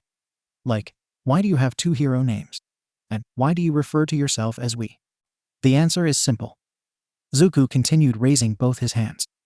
On the left hand, he started moving the chains, and on the right, he created a fireball. We are both Ifrit and Poltergeist. As for the why, Izuku closed his eyes, and when he opened them, they were both blue. The fire in his right hand died. You can call me Zuku. Zuku smiled sweetly at the students. I am Poltergeist. Then he closed his eyes again, and this time they were both yellow when he opened. And I am Kuzu, Ifrit. Kuzu grinned at the confused students. Has anyone here ever heard of dissociative identity disorder? Zuku asked. And this time a few raised their hands, less than half the class. Well, you should read a bit more. Kuzu chided. Basically, we have 2 personalities living in the same body. We call ourselves Zuku and Kuzu. And our quirk is a dual quirk. Zuku continued. Fire creation and telekinesis. But I can only use telekinesis, and Kuzu can only use fire creation. Hence the distinction in our hero personas. Other questions? Kuzu asked again. Takoyami-kun. Are you like Dark Shadow then? Not quite. Kuzu put a hand on his chin. I'm sure our quirk had something to do with our separation. But I'm not a sentient quirk. What a mad banquet of darkness. Takoyami sat down again. Anyone else? This time, only one hand was raised. Kaminari-kun? Then, who is the real Izuku? Kaminari asked awkwardly. Okay. First, I know it wasn't the intention, but rude. Zuku said. Second, there's not a real Izuku. We are the 2 sides of Aizawa Izuku's personality. Both are Izuku. Anyone else? When no one raised their hands, Zuku continued. Great, if you have questions, you can come to me. There are some things I won't answer, obviously, but I consider myself quite an open person. And remember, yellow is me. Blue is Zuku. Kuzu said. Dad can tell us apart just by expression and body language. But for others, it's just a look in the eye. and if you want to talk to the other, just call out. And please, don't call us Aizawa. We don't need to make this confusing. Zuko said, then turned to his dad. It seems that our time is up. I'll go ahead. Then he left the room at the exact moment the bell rang. All right? I'll see you tomorrow. Don't be late. Shouta addressed the students, then went after his son. As Katsuki watched Izuku leaving the room, a single thought passed by his head. He fucked up. Katsuki spent many years thinking about what he did to Izuku. Yes, he was just a brat. But this is not an excuse. After the nerd disappeared, Katsuki became even more volatile. The anger was uncontrollable, and every day it only got worse. Until the day he really hurt one of his classmates. The details don't matter. The important thing is that someone almost died because of him. Less than a week after the incident, the news reported a fire and a death. That day, Katsuki saw Izuku's face in the obituary. The Bakugas were practically the only ones in the funeral. Even Hisashi didn't show up at his own son's funeral, but Katsuki always knew he was a piece of shit. The funeral was held with the coffin closed. Katsuki heard his mother comment that the body was unrecognizable. As he watched the funeral, Katsuki made a promise. He promised in front of the lapstone that he would be better. That he would learn to control his anger, and that he would become a real hero. The best hero in the world. And then, 9 years later, he learns that Izuku never died. Instead, he's the world's youngest pro hero, has a mental disorder, a new last name, and a quirk. When he saw the nerd, the feelings became overwhelming. It was his chance to say what he wanted before. To say he was sorry for betraying him. But instead, Katsuki did what he always did when his emotions got too much. He got angry. And when he's angry, he loses his filter. He said things he didn't mean. And he hurt Izuku again. After everyone left for the locker room, only Katsuki and Poltergeist remained in the gym. Katsuki barely registered them leaving. The only thing in his mind was one question. Is this really Izuku? Baku, Poltergeist started. But Katsuki cut him. Are you really Izuku? He asked, not sure of what he wanted to hear. Yes, Kaken.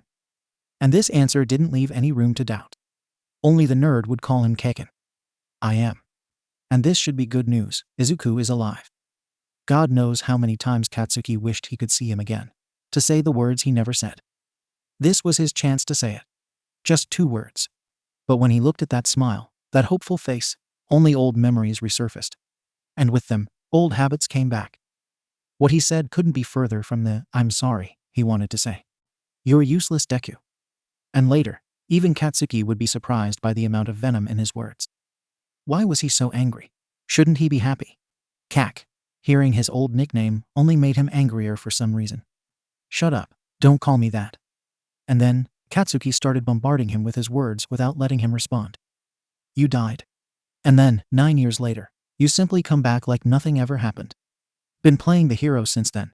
What kind of joke is that? How a useless, quirkless Deku like you even did that? And with each word, the smile in Izuku's face fell, slowly. The hopeful expression in his face disappeared. Why aren't you dead? When Katsuki had to stop to breathe, Izuku finally said something. I guess it was too much to expect that you would stop hating me just because I have a quirk now. When he looked up, Katsuki saw a single tear falling from his blue eyes. But I never thought you really wanted me dead. Why, fuck, this isn't what he meant. He doesn't want Izuku dead. But when he tried to reply, to his surprise, the sadness in Izuku's face changed to anger, and his blue eyes became yellow. It was like looking at a completely different person. Go back to the class, Bakugo. Even his tone changed. What just happened? Katsuki wanted to say something, to ask what happened to him. But he froze when he looked at those eyes. Eyes filled with anger. It was an expression he never expected to see in this face, especially not directed at him. So he simply nodded and turned to walk to the changing room. He could hear Izuku mumbling something to himself. At least he didn't attack us. It's a win, right? He heard a tear-strained voice asking. He attacked you. Not physically, but he attacked. The angry voice replied. I was better than we expected, but still. Katsuki left the question of why Izuku was talking to himself for later. Instead, what stuck in his head, the moment was another thing. He thought Katsuki would attack him. Izuku was expecting to be hurt. And he wasn't wrong. Katsuki hurt him, just not the same way Izuku was expecting. And the worst part is that Katsuki can't blame him for thinking like that. He never gave Izuku any reason to expect something else from him. And now, After everyone has left, Katsuki can't help but wonder if he'll ever have another chance. Izuku is Aizawa-sensei's son. Katsuki could easily be expelled for what he said today. And he couldn't even say he didn't deserve it. He fucked up completely. Notes. This time I have 2 questions for you. I feel that in the fight against Hitoshi, I ended up focusing much more on Kuzu than on Zuku. So since we will soon have combat training, I thought I would put Zuku as part of the training. Since we had an expulsion, the number of students for All Might's class doesn't match. So the first question is, what if I make a trio face Zuku in the training? And if you like the idea, which 3 people would you like to see? Also, you may have noticed that I have not yet given any description of Izuku's hero costume, except for Poltergeist's cloak. I will reveal it soon. So, second question. Could you give me ideas for their support gear? I have a good idea for the costume design how. I wish I could draw, but the support gear is giving me a little more trouble. To Zuku's credit, he managed to keep himself together and seemed fine until they got home. They heard a purring as soon as they entered the apartment. When they looked, they saw Pablo, their white cat. They found him about 2 years ago, or more specifically, Zuku found him during one of his patrols. No one wanted him, the main reason being his face. Pablo was one serious case of animal cruelty. Someone sliced the corners of his mouth, and thanks to that, his face looks like he always has a Cheshire cat smile on it. Add this to the ears that look almost like horns and eyes that always seem to be judging you, and you have possibly the scariest cat in existence. And Pablo also has the power to back up his scariness. He's one of the rare animals with a quirk. Zuku learned this the hard way. When he met the cat, he was wary of everything and everyone. When Zuku tried to approach it, he felt a headache similar to when he overused his quirk. It took weeks of leaving food for the cat until Zuku gained his trust enough to approach him without being attacked. Pablo's quirk was named Aneurysm. A mental quirk activated by eye contact, the cat, can make the target feel severe headaches, and if held too long, it can even cause a stroke. Guess no one needs to mention how dangerous this quirk is. But even with all this, for Shouta and Izuku, this cat is simply the sweetest thing they know, and they will fight anyone who says otherwise. Hey, sweetie, Zuku said, kneeling next to the cat, who instantly jumped on his arms and started rubbing his head against Zuku's face. I'm fine now, don't worry. No, Zu, you aren't. Kuzu interrupted him. Will you tell me what happened? Dad asked. Will you keep calm? Zuku asked back. Zuku knows that his dad will be angry when he hears what happened. But he doesn't want him to expel Katsuki. Was the blonde cruel with his words? Yes, he was. Did he hurt Zuku? Not physically, but he did. But Katsuki has much more than a powerful quirk. He has the potential to be a great hero, and he'll never have the chance to do it if his dad expels him because of this single event. I'll try to. And it's the most he'll get from Aizawa. Still, Zuku will try. So, as calmly as he can, Zuku explains what happened after his dad left. He even manages not to start crying when he says the words that hurt so much to hear. He said what? But clearly, the words bothered his dad. For all the talk of acting logically, Dadzawa is always the first to lose his cool when something affects Izuku. It's usually something sweet to see, but Zuku wanted it to be different at this particular moment. He said, "Why aren't you dead?" Not helping, Kuzu. Among other things. He's so expelled. Dad said, already pulling his phone, probably to call Nedzu. But Zuku held his wrist before he could. Stop, Dad, please. Zuku said, already crying. Zuku, I said he would be expelled if he tried anything. Dad replied. You said you would expel him if he attacked us. He didn't. Zuku argued. Physically not. But he still hurt you, Zuku. Verbal abuse is as bad as physical abuse. Dad said back. We can't just let this go. Zu. Stop, please. Kuzu interrupted. He doesn't deserve your forgiveness. Not if he doesn't apologize. I know, but... Please, Zu. He already hurt you too much. He's not your friend. You don't owe him anything, kid. Zuku knows it. Deep down, he knows it. The memories of when Izuku and Katsuki were 4 years old and attached by the hip are just that, memories. Logically, he knows that the only reason he doesn't resent the blonde is that he is incapable of feeling anger. After all, Kuzu clearly resents him. But at this point, it is precisely because he is incapable of feeling anger that Zuku knows he can be logical. Yes, he doesn't owe Katsuki anything. If he hates Izuku, it's a shame. But Zuku will survive without his childhood friend. However, that doesn't mean that Izuku will let all his chances be destroyed because of this. Reluctantly, Izuku let go of his dad's wrist. But he didn't give up. Please, Dad. I know you saw his potential. Just give him a chance to change. Izuku argued again. You don't need to forgive him. Neither you nor Kuzu need to. You don't need to let this slide. You can give him another form of punishment, like detention. You can make him have counseling with Inui-san. His dad pondered for a few seconds, really pondered. Then he looked at him with a serious expression. At this moment, this wasn't his dad. This was Eraserhead. Why? He asked. Why should I give him a chance? Because if you don't, no one will. Izuku replied in an equally serious tone. I know what he did. I am not forgetting, nor just forgiving. But I know if someone can help him be better, it's you, Dad. Kuzu? Eraserhead asked. I don't want to forgive him. He hurt Zu too much. Kuzu said, then sighed. But Zu is not wrong either. If we just expel him, he'll never learn to be better. He could be a great hero, with the right guidance.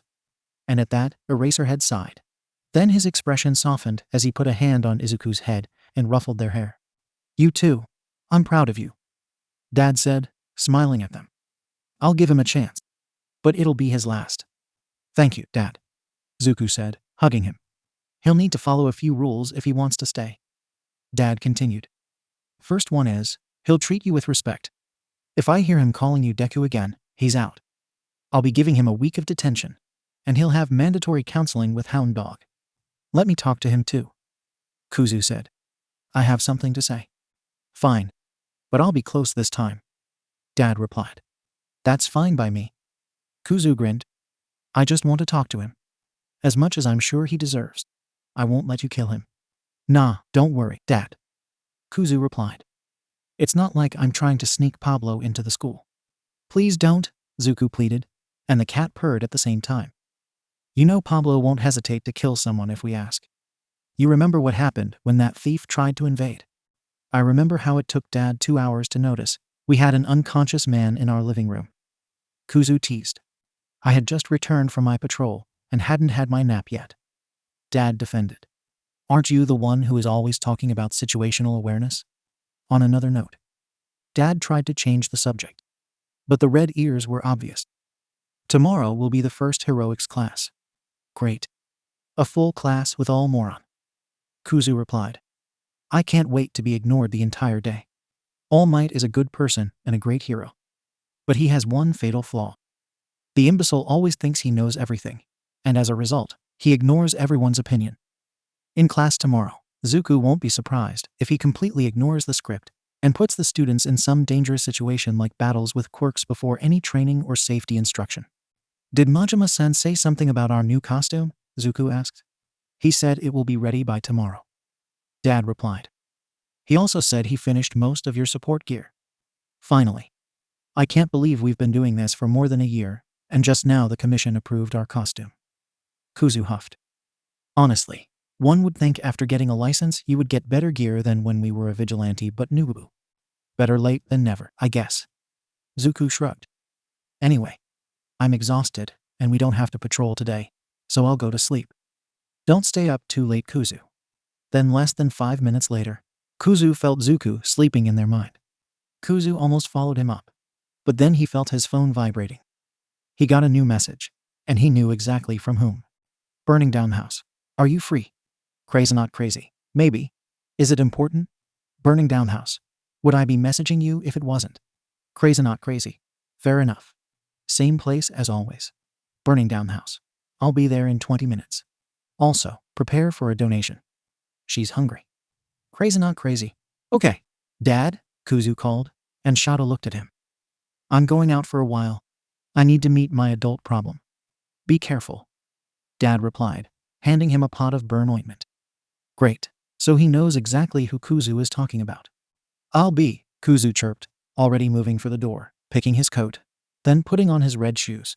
These shoes, to this day, are still something that never fails to sour his mood.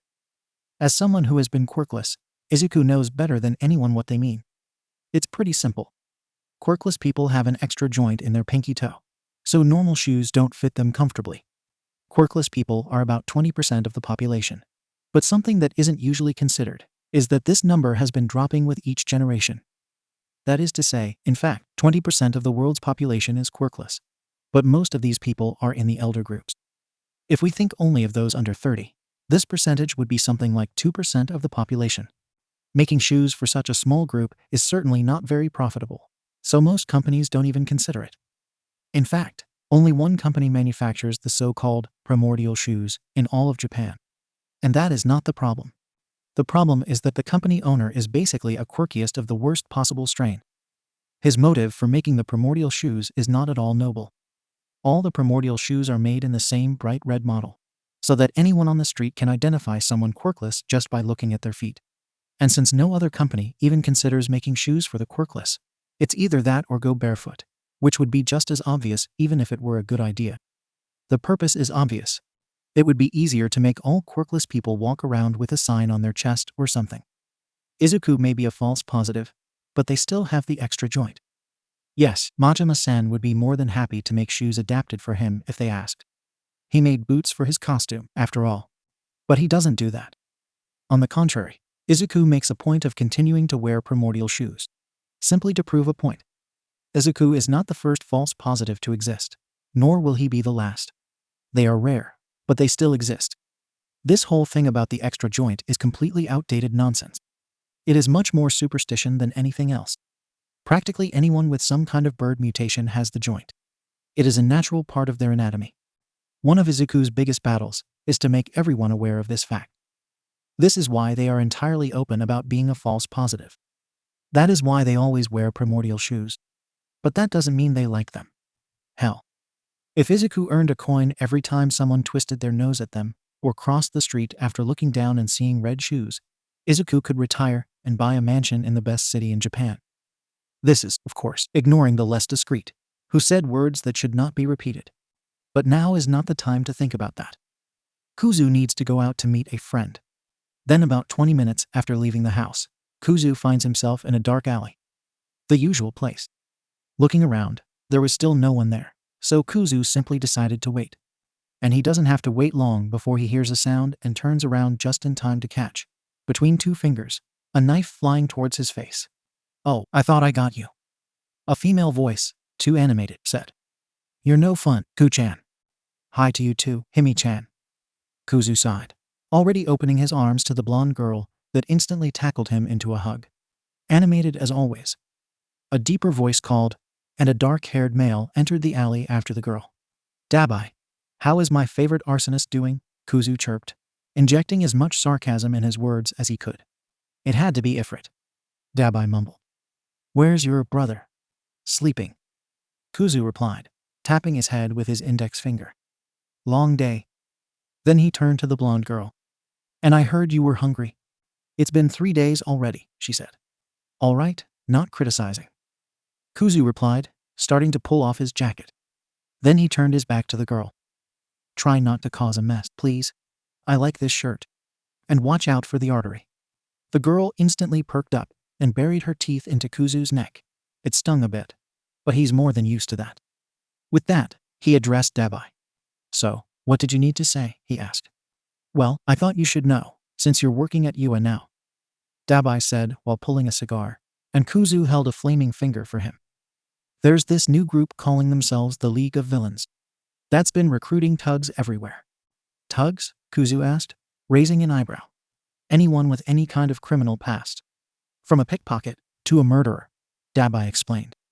"They tried to approach me and Toga." "Himiko," Himiko called, then sank her teeth back into Kuzu's neck. "Himiko." Dabai sighed. "Their leader wants to kill All Might. And since All Might works at UA now, they have an opportunity to attack, and potential hostages to use," Kuzu said. "Well, this is amazing. The thugs are probably cannon fodder," Dabai continued. "But their leader seemed really confident they'll succeed." Thinking about All Might's condition, Kuzu couldn't not be worried. Could these villains be aware of his weakened form? But how could they? "If you're telling me this, I suppose you didn't accept his offer," Kuzu replied. "Of course not," Dabai said, indignant. "I want to kill Endeavor, not All Might. And you don't want to attack your little brother's class." Kuzu smirked at him. "Shut up, brat," Dabai muttered. "Have you considered my offer?" Kuzu asked again. I did. And just like I said last time, it's impossible. Dabai replied. I'm not even a vigilante, Ifrit. You are. Kuzu replied. You use your quirk to attack other villains. This makes you a vigilante. Still impossible. For now. Kuzu sighed. It's slow work, Dabai. But we are getting close. Endeavor will fall. And then, I promise you, I'll bring you back to your family. I wish I could trust you, Ifrit. Dabai said sorrowfully. I really wish. But this is Endeavor we are talking about. True. But even Endeavor can't outsmart Netsu. Kuzu replied. So please, don't give up yet. As long as you don't go full villain, I can bring you into the Project Vigilante. The same goes to you, Himi-chan. So just avoid murder, and stay low. All right, I'll trust you for now. Dabai said, then pulled an envelope from his coat. And here is the information you asked last week. He's really hard to find. If he wasn't, he would have been caught already. Kuzu replied. But there's only so much a vigilante turned villain can do to stay hidden. Especially if they keep acting. Thank you, Taoya. Don't mention. Dabai replied, smiling slightly. Hey, Himiko, you'll suck him dry. That's what she said. Kuzu giggled. How mature. Dabai said, as Himiko let go of Kuzu's neck. Thank you, Himiko said as she helped Kuzu put a bandage on the place she had just bitten. No problem. Kuzu said. Now, I need to go home before Dad gets too worried. Oh, Dabai, this is from Dad. He gave Dabai the burn ointment. I can attest to its efficiency. Let's see. Dabai replied. Sleep well, brat. I'll contact you if I learn anything new. Bye, Ku-chan. Say hi to Zuzu for me, Himiko chirped, and then they both left. Wow, this honestly went much better than Kuzu expected. It seems like Dabai is really opening to them. And Kuzu will be damned if he betrays this trust. One way or another, Endeavor will fall. The second day at UA started almost like the first. Hitoshi arrived at the classroom 15 minutes before homeroom started. And, by force of habit, scanned the entire room before entering. It's always been like that for him. The only difference from the first day was that Poltergeist wasn't sitting at the ceiling this time. And Bakugo wasn't in the room yet. Whatever, he doesn't care. So he just goes to his desk, sits down, and proceeds to nap until homeroom starts. 5 minutes before homeroom begins, Bakugo enters the room, wearing an expression stuck between annoyed and fearful. Interesting. He goes straight to his desk and sits down without another word. He doesn't even yell when the redhead with shark teeth tries to talk with him. Then, soon after that, Izuku enters the room.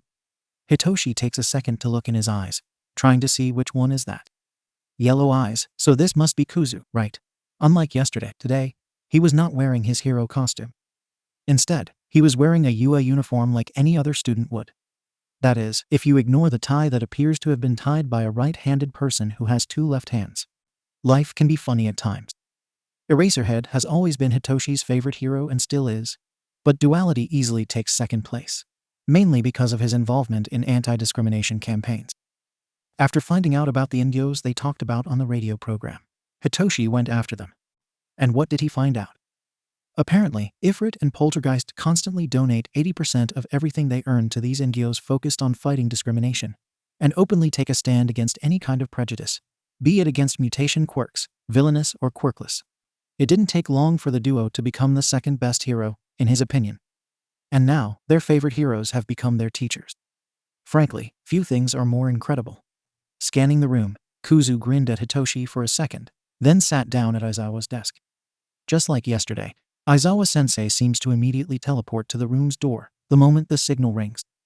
This time, the room immediately falls silent and watches him. 5 seconds, that's better.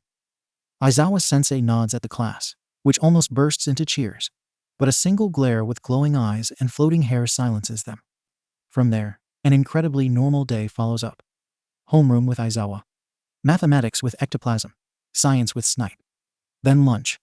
After that, it's study hall, again with Aizawa. And then it's time for fundamentals of heroics. Before the class started, most of the students were theorizing about who would teach this subject. Izuku looked like they wanted to be dead, which obviously meant it wouldn't be Aizawa. So who could it be? I am here, oh. There's no mistaking this voice. Coming through the door, each word made Izuku look like he was sinking more in his chair. Seems like All Might isn't his favorite teacher. Like a normal person. The day I see a normal person walk through the door like this will be the day I know that humanity is beyond salvation. Kuzu mumbled to himself, and Hitoshi had to hold his snickering. As All Might started introducing himself, Izuku looked about to start headbanging his desk. Especially when All Might introduced their costumes. No hero is a real hero without his hero costume. He announced with a dramatic tone, and clicking a button on a remote, drawers popped out of the wall with a hiss, numbered cases coming out along with them. Well, Hitoshi understands where he's coming from. But isn't Sir Nightie's hero costume basically a formal suit? A costume might be important, but he makes it sound like it's the most important thing. Well, at least the class is excited to see their costumes. Hitoshi is excited too. He can't deny it. And for some reason, All Might had an extra case in his hands. Young Aizawa, he called Izuku. I said to call me, Izuku sighed again. He's doing that a lot today. Forget. He waves a hand. Power Loader said to give this to you. He passed the case to Izuku. Finally. Izuku replied, smiling. Now, if I'm not wrong, our class today will be at Gym Gamma. Not quite, young Aizawa. All Might said, and Izuku's smile instantly dropped. We'll be going to Ground Beta. And Izuku visibly scowled at that. Ground Beta? What are you planning, All Might? Kuzu asked, gritting his teeth. We'll be doing combat training. All Might said like it should be obvious. On the first day, without any prior training? Kuzu asked in his most deadpan expression. At least tell me, it will be quirkless training. What would be the point? All Might asked, tilting his head to the side. Kuzu took a long deep breath, then started talking slowly. The point, All Might, is to not let 19 super powerful teens freely use their quirks against each other without any previous training in how to do it safely. Kuzu replied. Experience is the best teacher, young Aizawa. Don't worry. All Might waved off his concerns. You know what? I give up. Kuzu said, then turned to the class. Suit up and follow him, I'll be back soon. Then he left. Where is he going? Kaminari asked. But the question everyone had at this moment was another. Will we really be okay? But of course, it had to be all Morin. What kind of idiot thinks such a lesson plan is a good idea? Izuku watched Aizawa's quirk assessment test firsthand. He analyzed each of the students. Apart from two, no one there has any kind of adequate training to be doing combat training. Most of them probably can't even understand how dangerous their quirks really are. Today, it should just be a review, test, and critique of the costumes. Dad is already at Gym Gamma waiting, after all. That's where they should be going. With his costume case in hand, Zuko decided that, to hell with it, and simply rose from the ground flying at full speed toward the Gym Gamma. Bad day to have forgotten his phone. He almost crashes against the door in his hurry. Dad. He's already yelling, which startles Shouta, who barely keeps himself from jumping. Izuku would be laughing in any other situation, but now they have a disaster to prevent. Zuko, what happened? Dad asked worriedly. All Morin happened. Zuko replied. He changed the schedule. The class isn't coming here. Where are they going? Dad asked hesitantly. Ground Beta. Zuko replied. He wants to do combat training. Combat training? Zuko could practically see his dad's soul leaving his body. Damn it. What is he thinking? I have been working here for 2 days, and I already want to ask for a raise. Taking care of an almost 50-year-old child was not in the job description. Zuko facepalmed. Anyway, we need to run. Because there's no way this won't end with broken bones, at the very least. Can I carry you? It will be the fastest way. Dad nodded. Then Zuko carefully lifted his dad and took flight again, full speed towards Ground Beta. When they arrived, only All Might was there. Which means the students must be changing. At least no, they didn't start yet. It looks like we're just in time. Go put on your costume. I'll take care of the imbecile. Dad said. Then Zuko nodded. He entered the changing room just in time to hear his father kicking the door open. Dramatic as always. The sound of the kick must have been louder than expected, because the moment Izuku enters the changing room, everyone looks between him and the door with expressions caught between surprise, confusion, and fear. Aizawa is having a little conversation with All Might. No need to worry. Zuko said with a sweet smile that soon became a mischievous smirk when his eyes turned yellow. Actually, I'll bring a batch of cookies for whoever records the conversation and sends me the video afterwards. Kuzu said as he passed through the boys to start putting on his costume. Most of the boys had already changed, and were just waiting for the rest. Zuko almost stopped for a moment to look at their clothes, but decided to leave the analysis for a few minutes. When he and Dadzawa will do the critiques. But with a simple glance over it, he already knows a lot will have to be changed. Okay? Go ahead. I'll meet you guys soon, Zuko said, waving. A few seconds later, everyone started leaving the changing room, some more skittish than others. Zuko could faintly hear his dad's voice from outside as he spoke to All Might. Then Izuku put down their case and opened it carefully, already grinning at his costume. They've been waiting for years for this. They finally have a real hero costume, and it seems that Majima-san didn't hold back on it. First, the costume consisted of a jumpsuit, similar to his dad's. Yeah, Izuku asked specifically for it. Sue him, and with the same reinforcements to protect his vital parts. The right half of the suit was red, and the left half was black, with a circular switch in the chest region. Next, the boots were a simple and functional pair of combat boots. The left boot was red, and the right boot was black, opposing the suit's colors. The soles had several holes, perfect for the flames. Fingerless knuckle gloves, in the same pattern as the boots. The black half of the costume wears the red glove, and the red half wears the black glove. 2 bracelets, following the color pattern of the suit. A briefcase with 5 arrows, darts, some bottles of different colors, 2 cameras, about the size of a marble ball, and a set of 6 rings and a slightly larger one. Plus some basics, like capture tape, first aid kit, energetic cereal bar for night patrols. A black cloak, with several pockets on the inside, similar to the one they always used. The difference being that the button that fastens it is shaped like a skull. Nice detail. And last, but not least, the mask. The skull mask has become their main symbol. There's no way Izuku would change it now. And of course, Majima-san did a fantastic job with it. The style of the mask is the same as the one Izuku has always worn, but with a bonus, protected eyes. There was also a tiny button on the side of each eye. Quickly putting on his clothes, Izuku continued to look through the case. A note explaining the features of the costume and support gear. Hello, Izuku. Sorry for the delay, but I finally finished your costume. As you requested, the costume can freely change between you two as you wish. Just turn the switch on the chest. Right for black, left for red, and center for bicolor. Testing it. When Izuku turned the switch to the left, the suit, boots, and gloves turned completely red. Then, turning it to the right, it became black. Perfect. Grinning under his mask, Izuku turned it back to the center, and the suit went back to the original half black, half red. Then he looked back at the note. The gloves are for Ifrit. They have plating in the knuckles for extra punching and protection, and they are heat conductive. The entire costume and support gear must be able to easily resist up to blue flames, but I didn't find a way to make it resist your purple flames yet. The cloak was the simplest part. I kept the original design of your cloak and only added a few details. The black color should absorb any light, so you will be untraceable in the dark, unless the person has some sort of detection quirk. The inside is full of pockets to store your gadgets. The arrows we talked about are stored in the case. 5 arrows, they must be durable enough to withstand yellow flames without melting. But take it easy. The vials, be careful with them, okay? The blue one is a tranquilizing drug. The yellow is paralyzing. The darts are hollow, so you can put the drug inside them. The moment they pierce the target, the drug is released. The dosage can be adjusted. The transparent bottle has a flammable liquid. Coat the arrow, then apply a small flame, and boom. Flaming arrow. A coating should last about 10 minutes. Simply wrap the arrow in your cloak if you need to put out the fire sooner. The oxygen cut should extinguish the fire instantly. The rings. Press them against the person, and they will trap them like handcuffs. Since you said, it's harder to hold onto humans or animals when they are resisting.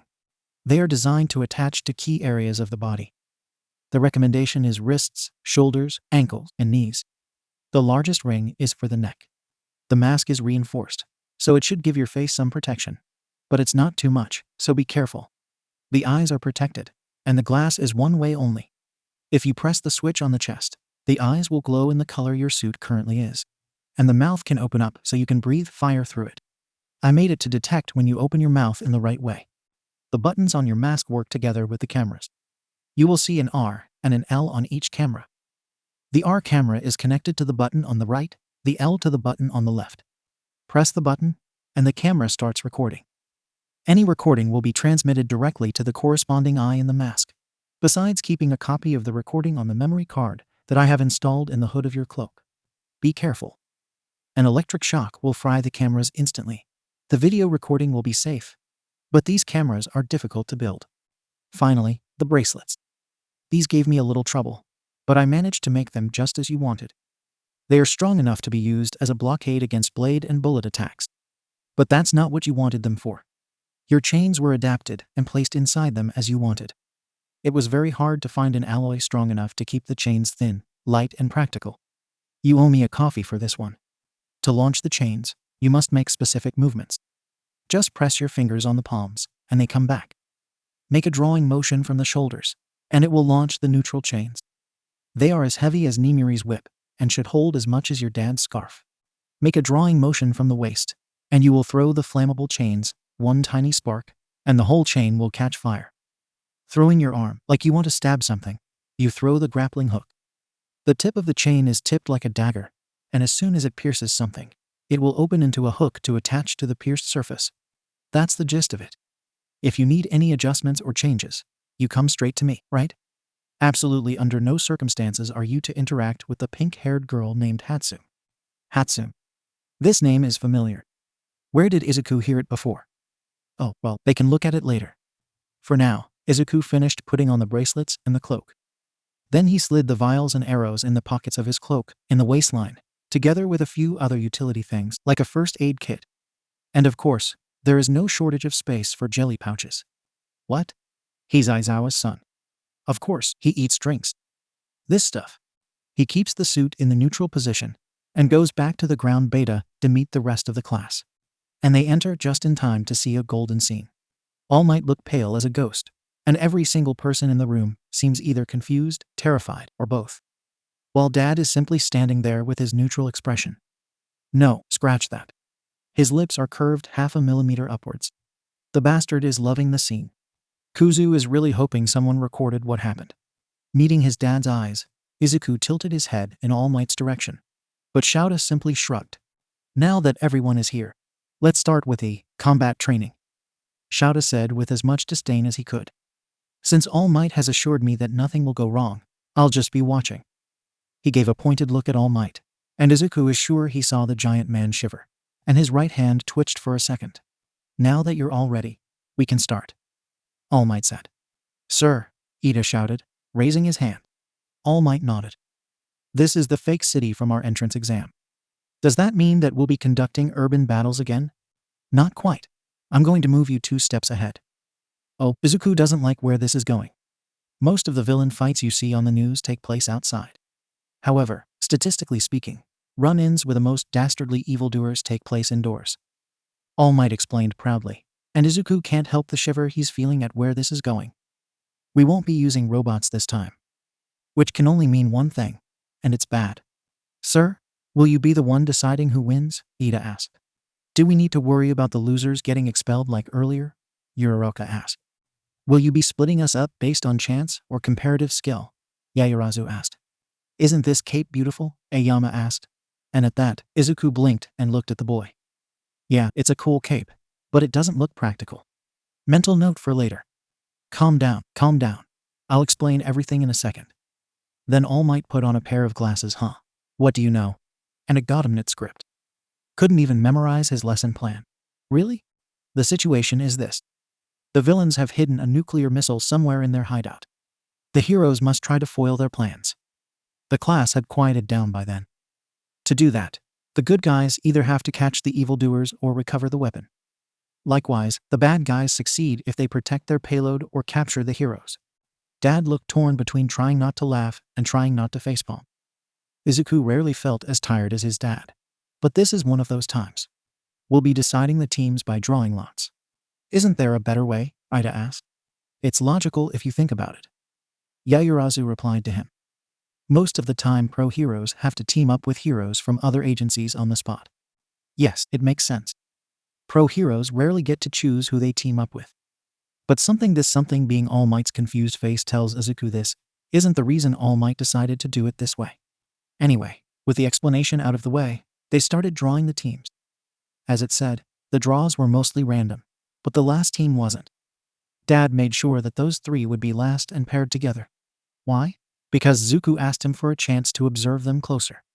Takoyami Fumikage, Todoroki Shoto, and Kaminari Denki. Due to the expulsion of a student, the options were for someone to fight alone or for a team to have 3 people. Therefore, these 3 will form a team. Sensei, Kaminari raised his hand.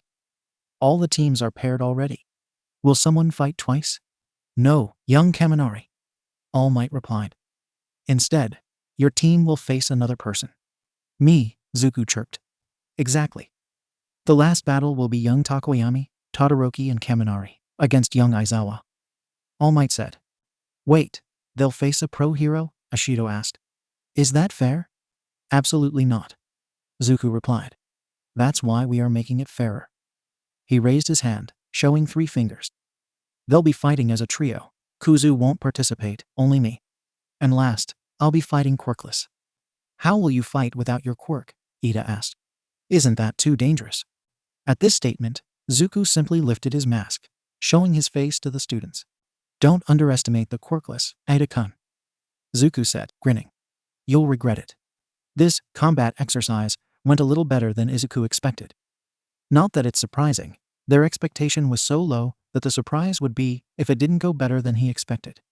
But to be fair, even with Aizawa having let All Might get on with his lesson plan, he made sure to give the class a big lecture on self-control, caution, and safety. And, probably out of fear of the hobo teacher, most took the warnings seriously. After all, nobody wants to be expelled. Thankfully, most students suffered only light wounds. The first match was Shiro and Hagakure as heroes, against Ashido and Kirishima as villains. Shiro discovered just how corrosive Ashido's acid is, and that his tape is a horrible matchup against it. But, thankfully, he just had some light burns and Hagakure was simply made for this task. The moment she ended in the hero's team, the exercise was basically won. Sadly, since Kirishima never saw Hagakure approaching, he never got to even start showing how he fights. Nobody had any doubt when the MVP went to Hagakure. Shinsu and Uraraka as heroes, against Ida and Bakugo as villains, went better than Izuku expected. Once more, Shinsu proved how much he deserves to be there, when he tricked Bakugo into replying to him and activated his quirk. In a show of coordination and strategy, Shinsu used Bakugo's explosions to break the floor where Ida was guarding the bomb. And Uraraka used the opportunity to touch and float Ida to the ceiling and capture the bomb. A great show of teamwork, and again, everyone agreed to consider Shinsu the MVP, since the plan was basically his. Except Shinsu himself, who tried to say it should be Uraraka. Mental note. Build Shinsu's self-confidence ASAP. The victim of this match was Uraraka, who had to go to the infirmary after her breakfast, decided to drop by to say hello. Drawback of her quirk. Satu and Ajiro as heroes, against Kuda and Jiru as villains, was really interesting.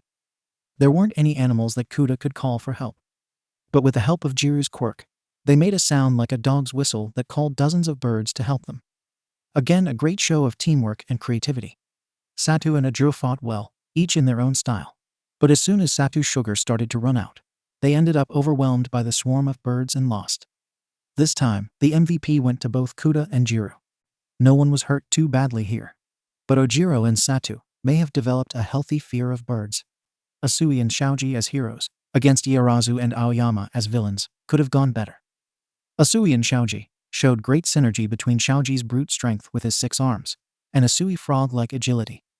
Iarazu and Aoyama were a bit less coordinated. Aoyama was too distracted by his cape, and was ambushed and captured early on. From there, Iarazu barricaded herself inside the room with the bomb and used defensive strategies to buy time. With flash grenades, barricades, and well-placed traps, she almost won by herself.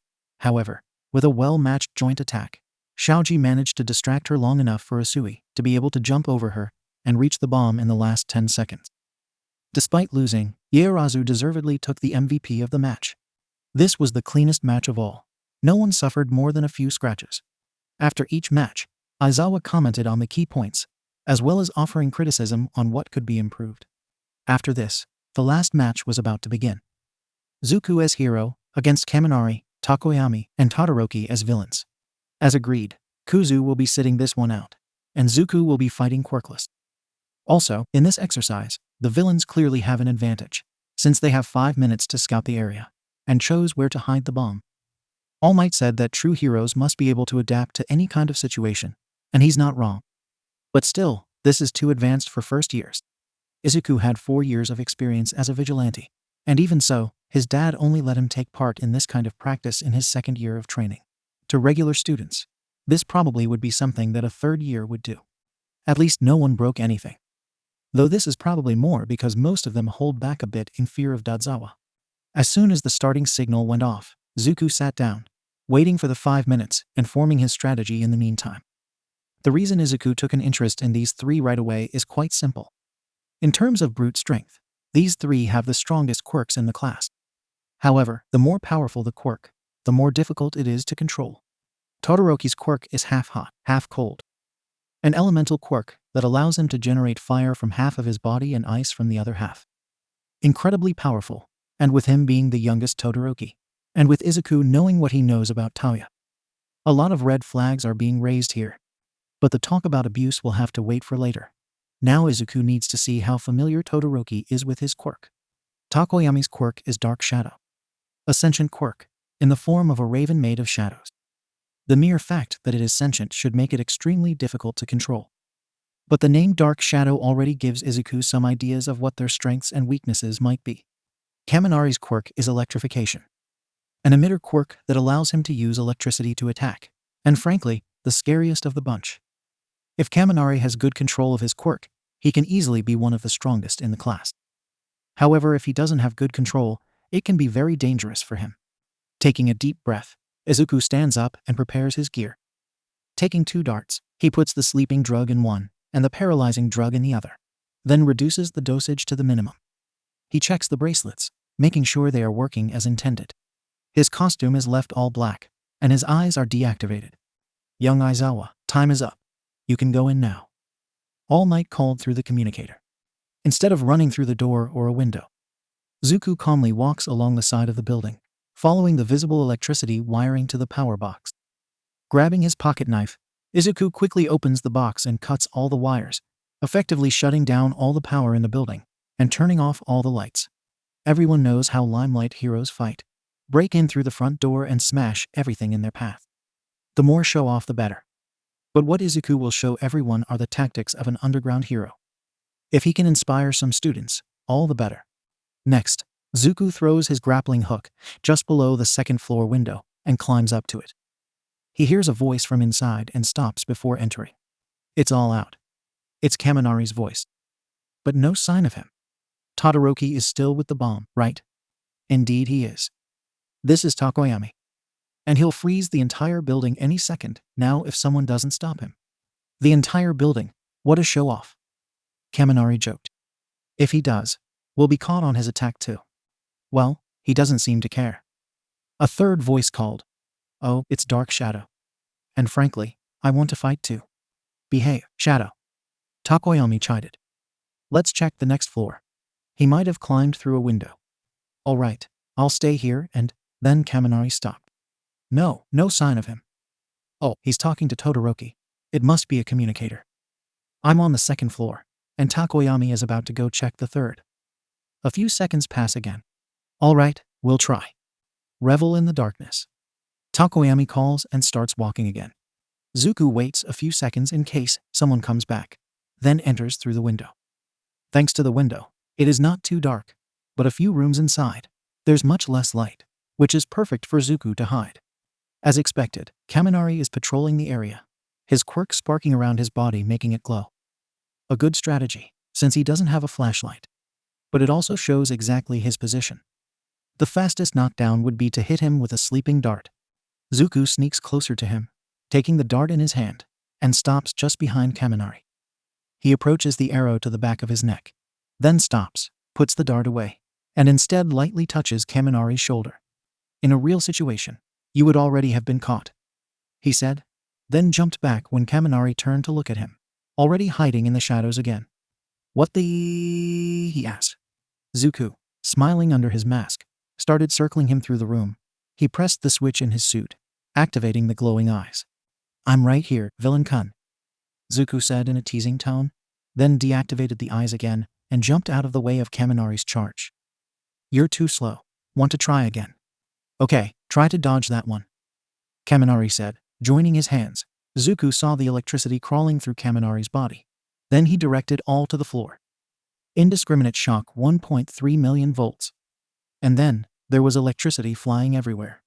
Zuku quickly aimed his grappling hook to the ceiling and reeled, avoiding the attack completely. Okay, I have to admit. This is pretty powerful, but Zuku stopped talking when he saw Kaminari's face. The boy had a hollow expression, and was walking around with 2 thumbs up and making an unrecognizable sound. What? Are you okay, Kaminari-kun? He dropped back to the floor and walked closer. But Kaminari didn't react. Oh, God. Did you just short-circuited your brain? Again, no response. We need to correct this ASAP, Zuku mumbled. Then took the capture tape from his cloak and gently wrapped it around Kaminari's waist. Then tied it to a wall.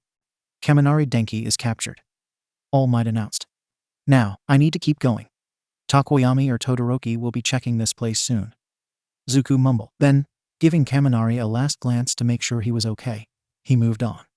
Finding the stairs to the next floor was quite easy. But instead of climbing, Zuku opted to wait. His patience was soon rewarded when he heard footsteps approaching. A single person, the footsteps almost inaudible, which indicates that it is someone light. Probably Tokoyami. He must have bones like those of birds, which would make him quite light for someone that size. When he arrives, instead of immediately looking for Zuku, Tokoyami leaves the dark room as quickly as possible, immediately going to one of the windowed rooms. Interesting choice. If Zuku's hunch is correct, dark shadow becomes stronger in dark places, so why give up this advantage? Following Tokoyami, he overhears a conversation. Calm down, Shadow. We can't lose ourselves in a situation like this. But Fumi, I want to fight. This is the perfect situation, Dark Shadow whined. Zuku grinned under his mask and started walking closer. What an interesting thing he just overheard. Interesting, want to tell me more? He said, and 2 pair of eyes instantly snapped to him. Tokoyami seemed shocked for a moment, and Dark Shadow instantly lunged to attack Zuku. Zuku sidestepped, and Dark Shadow hit the wall behind him, destroying it instantly. Powerful, what else do you have, little bird? Zuku teased, and Dark Shadow lunged again. This time Zuku crouched, avoiding the hit again, then took a few steps back. Calm down, Shadow, don't fall for his provocation. Tokoyami tried to reason, but Dark Shadow was ignoring him. After a few seconds, Zuku saw Tokoyami being dragged closer. There must be a limit to the distance the Dark Shadow can travel from Tokoyami. If Zuku is going to take a guess, about 5 meters. Come on, little bird. Catch me if you can. Zuku provoked again, going deeper into the darkness. Oh, you won't escape, Dark Shadow said, and lunged again. This time faster, and stronger. The darker it is, the stronger he, or is she? They. I'll have to ask later. Anyway, the darker it is, the bigger and stronger Dark Shadow becomes. Zuku mumbled to himself, avoiding another attack. But it seems they get more aggressive, and straightforward too. Very predictable, we will have to work on this problem. Then Izuku made a drawing motion starting from his waist, and each bracelet shot a chain. Swinging both chains, Zuku hit one on the other, drawing a spark that ignited the whole chain. Dark Shadow instantly shrieked and backed away from the flames. Zuku then pressed the fingers of his left hand against his palm, pulling back the chain, keeping only the one in his right hand. And with his left, he quickly pulled out one of the darts. Swinging the chain, he made Dark Shadow retreat even further, and taking advantage of the momentum, he threw the dart, hitting Tokoyami's opposite forearm, who immediately stopped moving and fell to the ground. What kind of sorcery is this? Tokoyami asked from the floor. Not sorcery, science. Zuku chirped. I applied a minimal dosage, so you should be able to move again within 5 minutes. Then Zuku approached and gently picked up Tokoyami in his arms. I will have to capture you now, but I will leave you in a place with more light. Then Zuku went into the room with the windows where they had started fighting and gently placed Tokoyami on the floor against the wall. Then he opened all the windows. Thank you, Tokoyami said softly as Zuku approached him with the capture tape. Don't worry. I know how it is to be afraid of the dark, Zuku said, lifting his mask to show him his smile. Then he took 2 jelly pouches from his cloak and placed them on the ground near them. I don't know your preference, but I have heard that Dark Shadow likes apples. Apple flavor is the best I have at the moment. Then he wrapped the capture tape around Tokoyami's arm and stood up to leave the room. Tokoyami Fumikage is captured, All Might announced, and Zuku smiled to himself. You know, If you work together, you would have a good chance of victory, he said, then went back to the stairs before Takoyami could reply. Going up the stairs, Izuku started searching around. He was on the 3rd floor. The building has 6 floors. The most obvious floor to hide the bomb on would be the last floor. After all, it would take the longest to reach. But at the same time, it is too obvious. Kaminari was patrolling the 2nd floor, and Takoyami the 3rd. Apparently Todoroki is guarding the bomb. Izuku decides that the 3rd floor must not be the right one and continues to the 4th. He should have tried to ask. Dark Shadow would probably have let something slip. Oh, well, too late now. To his surprise, he easily finds the bomb on the 4th floor, just 2 rooms away from the stairs. The location makes sense, considering that there is only one door to this room. Todoroki is just in front of the bomb, watching the entrance attentively. If Izuku tried to throw a dart now, he would probably hit it. But he wants to try to see something of Todoroki's fighting style as well. Smiling, Izuku decides to throw away the stealth. He activates the eyes of the mask again, effectively revealing his position, and walks to the door. The moment he steps inside the room, he feels a cold draft, and within seconds the whole room is frozen, and Izuku's feet are stuck to the floor. Powerful, Izuku comments, smiling. But wasn't freezing the whole room a bit much? Better not to give you any chance to escape, Todoroki said in his inexpressive voice. And what will you do now? You haven't captured me yet, Izuku provoked. And you can't move, Todoroki replied. There's not much you can do now. Oh, he is underestimating Izuku. That is a mistake you only make once. Izuku slips his hand through the cloak. He knows that the only really visible part of him are his eyes. With the black cloak, nothing else is visible in this darkness. Careful not to make any noise, Izuku picked up his javelin and threw it, hitting Todoroki right in the neck. Never underestimate an enemy, Izuku said. Your enemies will not always play fair. In 5 seconds Todoroki was on the floor, asleep. Now, to free himself, Izuku had a few tricks he could use. He could simply take off his boot and walk to bomb in his socks. He could use the flaming whip again. Or he could use the hook. Aiming his grappling hook up, Izuku shot it to the ceiling, then pulled himself, breaking the ice from his foot and freeing himself. Then, dropping back to the floor, Izuku walked to the bomb and touched it. The bomb has been captured. The heroes won, All Might announced. Good job, Izuku, his dad called in the communicator. Takoyami is leaving and helping Kaminari. I'll carry Todoroki then. He'll be out for a few more minutes. The sleep drug should last around 10 minutes. Anything worrying? Only Kaminari, but he will be sent straight to Chio, Dad replied. We're going to have a lot to work on with this class, Dad, Izuku replied. Can I leave now? I want to start the analysis now to have everything ready by tomorrow. No all-nighters, his dad scolded. Pot, meat, kettle, Izuku replied. You're a brat. Your brat. My brat, Dad confirmed. Go on, I'll handle the rest of the class. Thanks, Dad, Izuku replied. I promise to try to sleep. I'll hold you on that promise, Dad replied, then logged out of the communication. Smiling to himself, Izuku made way to his office. Yes, he has an office to start working on his analyses. The first thing he did was to divide the students into 3 groups, based on their control over their quirks. Excellent, acceptable, and work on it ASAP. To no one's surprise, most students fit in. Acceptable. Izuku put Yaorazu, Ajiro, and Kuda into the excellent group, based on what they showed today. But if necessary, they can be moved. The work on it ASAP group was reserved to the ones that are actively hurting themselves with their quirks, and could suffer long-term damage if not corrected. Thankfully, only 2 students are in this group this year, Kaminari and Aoyama. Aoyama suffers stomach aches if he uses his laser for more than 1 second. So Izuku needs to make sure his quirk isn't messing with his organs before creating a strategy to work with him. Depending on what they discover, Izuku might move him into the acceptable group and ask Uncle Mike to help him with his train. Present Mike has much more experience at teaching students to learn control. And Kaminari, this is an urgent case. If Kaminari continues to short-circuit his own brain, he may suffer irreversible damage. This is a case that Izuku has already decided to take into his own hands. Besides Kaminari, the students that Izuku really wants to talk to are Todoroki, Takoyami, and Shinsu. All 3 demonstrate the same problem, but in different ways. They are afraid of their own quirk. Todoroki, so far has not used his flames at any point. Another red flag since he is the son of Endeavor. Whether this is fear or a rebellion, Izuku has no idea. But certainly Todoroki does not have adequate control of his flames. Takoyami seems to be afraid of losing control, and therefore afraid of the dark. He and Dark Shadow seem to act like brothers. But at the same time, Takoyami shows fear. Maybe some kind of trauma. Something to be questioned later. Shinsu has serious self-esteem issues, as well as having no idea about the limits of his brainwashing, who was the idiot who chose that name. Izuku will talk to Nezu later to see if it's possible to change later. He probably never had a chance to train it. Shinsu and Todoroki show signs of abuse. Unfortunately, until I finish building the case against Endeavor, not much can be done to help Todoroki, except to keep him as long as possible away from the flaming garbage can. Now, for Shinsu, Izuku can do something. They only hope that the boy will accept their help.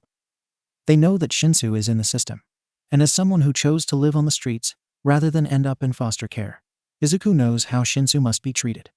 Facing the shelf with 19 notebooks that Izuku organized this morning before class, they pick up the first notebook, with a Pikachu on the cover, and begin to write. They have a lot of work to do, and they promised they would try to sleep tonight.